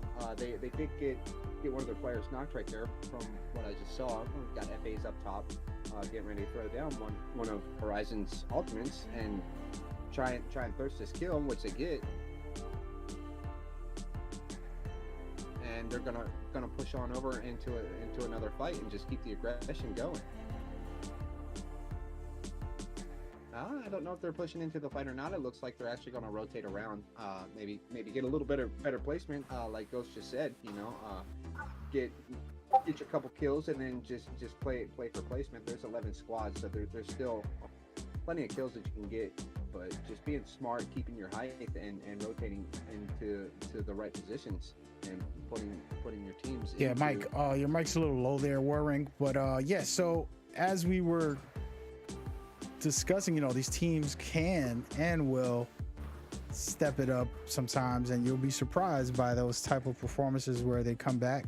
And it's because of that game awareness and being able to say, hey man, let's do this, let's do that, and work together. We do have listen-ins that we do, but we haven't not activated that yet during the qualifiers. Kind of let teams settle in, but we might actually open that up again shortly. As you see right now, GC is holding this right here. They want to rotate out, and they're not going to take the fight. They're going to just go all the way around the ring. And like I was telling you guys, being in the ring this early is pretty easy. Second round, you can survive it and get through, which is always good. So that's what they're going to plan right here. Probably getting caught up in the mix. And look at this, perfect timing with a third-party foot. GC down a player, but still putting a team on their back and cleaning it up. Flame is down and out because it's GC. But look at this, they're getting third-partied as well. My, oh my. It's done like a great third party, and it's from FA. Top tier stuff right there with a great third party elimination.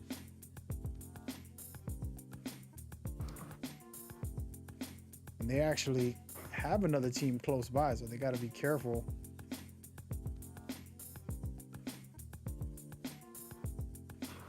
And let's just check out, oh my, third party getting eliminated. It's a lot of action going on in this area, guys. And you have FA sitting comfortable. Only 8 teams left in the third round. Pretty good so far. Hope everybody's been enjoying it. We have 2 special guests, the scorekeeper and now commentator, RST Ghost, and then we have Warring also on board, kicking it with us and showcasing this grand finale of a game. We're going to rotate around to C2N one more game.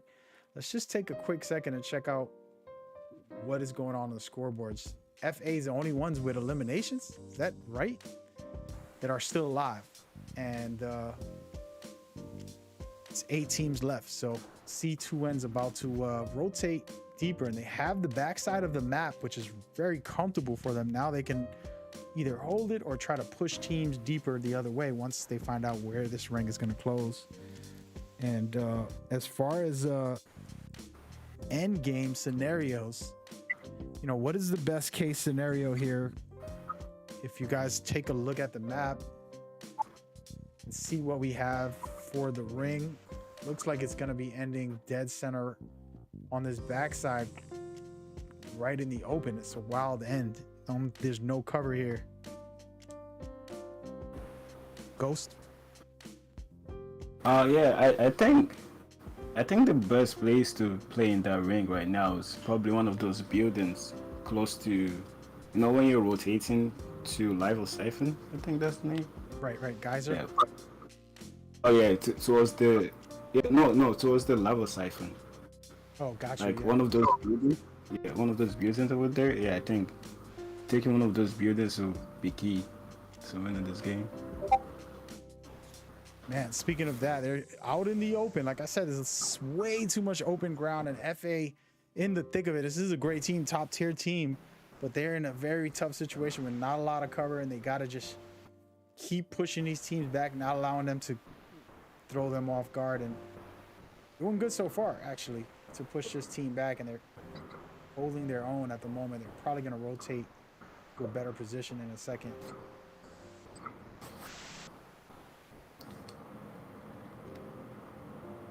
And there it is right here. Perfect spot for them. Well, they're a little bit separated. Gotta be careful. There's gonna be another team coming after them. They didn't finish this fight fast enough, and it could get dangerous. And there goes the team above, trying to push them as well. So FA loses a player. It's still in the mix with two guys. Popping some shots. Down to their last player. Can they survive this? And they're getting hit from all sides, and they get eliminated right there. Again, this is a tough end ring right now. Symbiosis sitting comfortable right on the outside of the ring. You got good guys still alive. These guys do not want to give up their lead. Sheesh. And that right there, good stuff by them to keep themselves alive. And now it's AM, Symbiosis, and Good Guys with the most players alive. 3 teams, only teams with 3 out of these last 5. So 3 teams fully decked out, able to battle against each other, while the rest are basically just fighting to survive.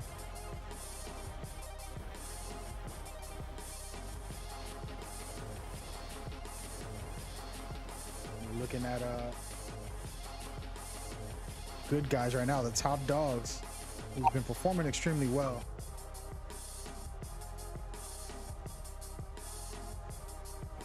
Just holding their own here, but they're gonna have to rotate. I'm not sure if they're in the ring in this situation, so don't know if it's a good look, but they are getting pushed. They decided to use their Gibby ult, and they're gonna hope to try to keep this team back who's pressing them. One of their players does go down below, and their Gibby's currently in the mix, trying to make some actions happen. Good throws through the window. 2 of their players are down, so this is a survival situation. They are in a third-party scenario, so a lot going on right now. There's still 5 teams left. Yeah, absolutely. Like the best team I think that's gonna win this is probably AM1. They have the best position right now, so they're looking like the team is gonna take this. They just have to clean everything that is in front of them. For sure, and right now, Good Guys are hurting pretty bad, trying to survive, and they get eliminated. And DIB doing a good job here from what I see. AM is going to push DIB, and AM winning it. Grand finale, folks. Good game. And that right there is the end of today's games. We're gonna talk about it and show the leaderboards in just a second and all of that good stuff, but let's go ahead and watch the replay while I pass it over to War Ring and break down these last couple seconds here. We saw Good Guys who were strong for a while, but they got hit with multiple teams coming in hot for this position. This became the hot zone to end the game, and AM came in with that surprise, man. Yeah, I was really happy with the way that AM came out and finished that game off. I really thought that the Good Guys had a good chance of going up and at least reviving their one player right there. You know, throwing the bubble down, maybe trying to throw a little smokestack to get up there through the bad zone and get up in there. Tried getting a shield swap. They got their partner's banner right there, but just could not get the shield swap after the banner and got eliminated right there. And then it goes down to the bottom 2 or top 2 teams. They come in, it's a 1v3. There's one Caustic in there with a teammate down with the shield, but there's not much that you can do when you've got 3 people just pressing on you right there like that. Definitely, and it's a tough scenario, but hey, that was a great performance right there to finish this 6 games. It's all done. We did it, guys. We did it. Right now, we have RST trying to finish up the scores for us. He just came on and did some comms, so I'm grateful for him to do a double shift, basically casting a little bit, and then he ended up going right now having to go do the scores. So speaking of that, we had War Ring all day long, and he was phenomenal. Guys, be real. Those that watch me often, you know, I have a couple different guests and stuff. You gotta give it up to War Ring, his first time ever, and he came out like a true professional. War Ring, this is your chance to shine. This is your moment of 15 seconds of fame, they say. Go ahead and give your plug-in and your shout out about yourself. Where can we find you, man? We like what you did today. Well, for one, just start off there, and thank you so much again. You know, it's honestly, it's kind of a dream come true just to be here and be a part of helping out and be just part of the whole community. I'm just now getting back into streaming. You can find me on my Twitch channel at twitch.tv//Warring Legends. I have an esports league team that is up and coming. We're trying to get things running around, but that's for something in the future. Other than that, my plug right here is going to you, Mad Gamer Inc. I mean, if it wasn't for you, we wouldn't be having this kind of fun right now. We've got other communities that are also involved. So I mean, as long as you're showing up here and showing your support, I mean, this is the place to be and have fun and just feel welcome. Appreciate you, man. You did an amazing job, honestly. And anybody that watches will be like, yeah, he was great. Can't believe it's his first time. They're going to say that, maybe not out loud, but in their head. So thank you so much, man. I hope to have you back. You're welcome here. We want to keep building the community and giving everybody their confidence and their growth within what we do. So appreciate you, man. And hope to have you back soon, bro. Absolutely, thank you so much. As far as I know, we've got another event tomorrow, and if so, I'll be here right along with you. All right, I appreciate you, man. All right, thank you. All right, take care. So that was War Ring. We had an incredible night. I'm gonna go ahead and show the leaderboards once they get finished in just a second. And man, oh man, what a day it was. I just want to take a second to give a shout out, man. It's a lot of hard work, man. It's a lot of dedication and time, and the fact are there's players giving up their time, there's coaches, organizations, there's casters, for example. Today there's the amazing, just for me, the players are the key, of course, then myself, all the time and dedication it takes for me to prep and do all this. None of it would ever work. All of it together is what makes it work. You know, we're all one big unit and movement together, and I think we've been doing special things, and I think we're gonna do even more special things going forward, big time. And just want to give it a second, even though she's probably not watching, but see the one you envy, who was one of my crutches to be able to do scores. I'm so blessed to have had her for all this time, and you know, we've continued to build and grow, but she'll always be top dog for me, forever, ever. But in that way, thank you guys so much. We are just getting started with all this. So I'm gonna take a second and plug, which I don't have any visuals for it, but we're gonna be opening up a YouTube channel directly for this, specifically for this amazing stuff that we have for these events. Okay. And that's going to showcase all of the teams, all of the players. It's going to give casters a place to shine, and pretty much everybody. And we want you guys to get on board. You'll find that on YouTube in the near future. But we also want to start throwing out partnerships and things like that. Something I haven't focused on. The reason I haven't focused on is because I'm not a business guy when it comes to, I like to do things for the passion and the love, and sometimes business gets in the way of that. So I have not paid attention to picking up sponsorships for us the way I know we deserve. And we'll figure that out in the near future and get it rolling very shortly, because I'm sure people want to work with this amazing community. With that out of the way, the last statement is that your support is going to help us. Whatever you do, whether it's a subscribe, a like, a follow, a share, a tweet, whatever you want to do, it's going to be helpful to build this going forward. And I actually need the players the most to do it too. We've had thousands of players compete in our events, and I mean thousands. We literally have like 300 plus captains who've played in our events. And then that add that up, that's a lot of players. So we're gonna end up doing something special as we go, man. So you guys are all welcome to be a part of it and to jump on board as we go forward. It should be really good overall. But that's the end result there.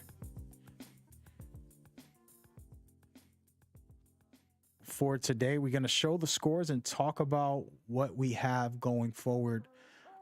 We are going to update our website for the standings. Right now, you're going to see the leaderboards, but the standings will be updated also, which gives you a look at the overview of what's been happening. I will say right off the bat, the standings are still early. There's still a lot of teams that can play their 10 games and find a way to get on top of the leaderboards. Okay, so make sure you figure that out and get on board with us. All right, so with all that out of the way, enough talk. Let's actually see the grand finale here, see what really went down in these events.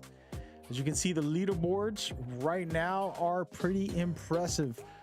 Good Guys with Guns scored 94 points. I repeat, 94 points. C2N got 70. FA got 64. AM1 had 55 with that last game, was really, really special. Symbiosis scored 50. GC scored 43. Genesis scored 41. Retro scored 27.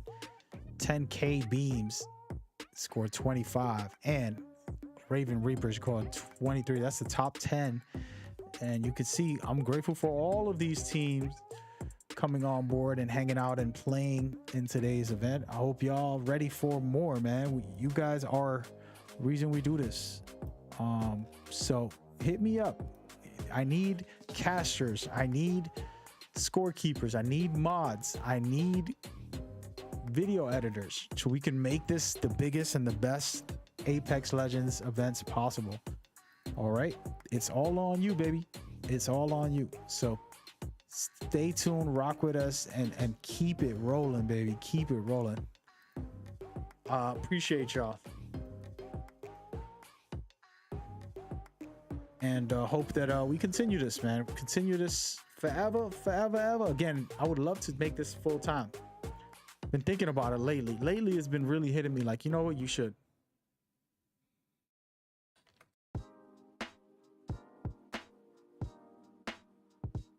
With that in mind, these are the scores, and this is what's going down. Super grateful for tonight. We're gonna be kind of closing this out very shortly and calling it a day. But feel free to drop some thoughts and comments right before I shut this day down. And share your opinions, your breakdowns, everything you thinking or feeling about these events. We want to keep improving and growing, and your feedback as a player or as a viewer is important. Note that I have so many plans, but I can't do them all because I'm by myself for now until I build a full team and I can start executing all of the cool stuff going forward. Okay. So yes, sir. But thank y'all so much, man. It's been a blast.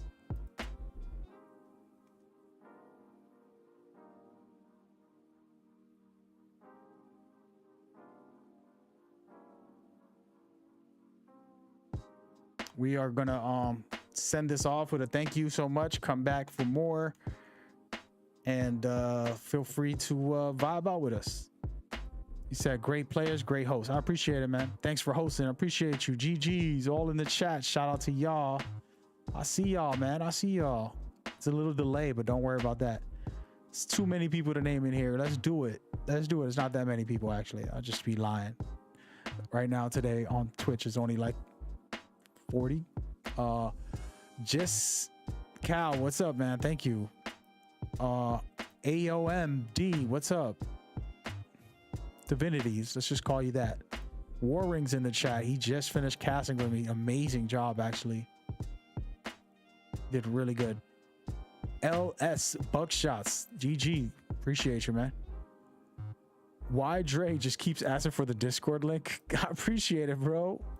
That's good. He's like promoting the Discord. I like it, man. I'm gonna get you a full-time job to just spam commands. GX, thank you so much. Appreciate y'all, man, for real. It's been good. It's been good. It was a great one, to be honest. Casting was good. Scoring was good. Did everything we had to do. Getting it done. Getting it done. Don't worry, guys. It's just the beginning. We got a lot more to go.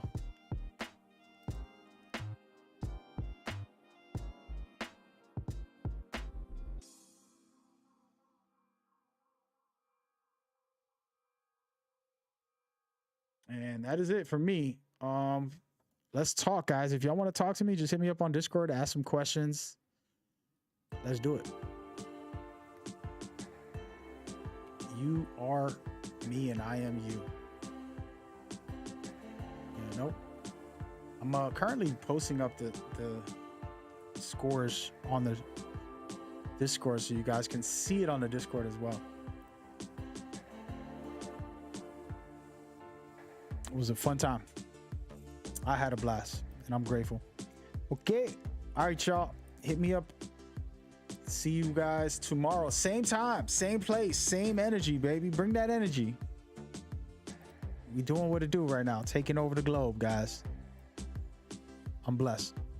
Y'all stay blessed. Peace.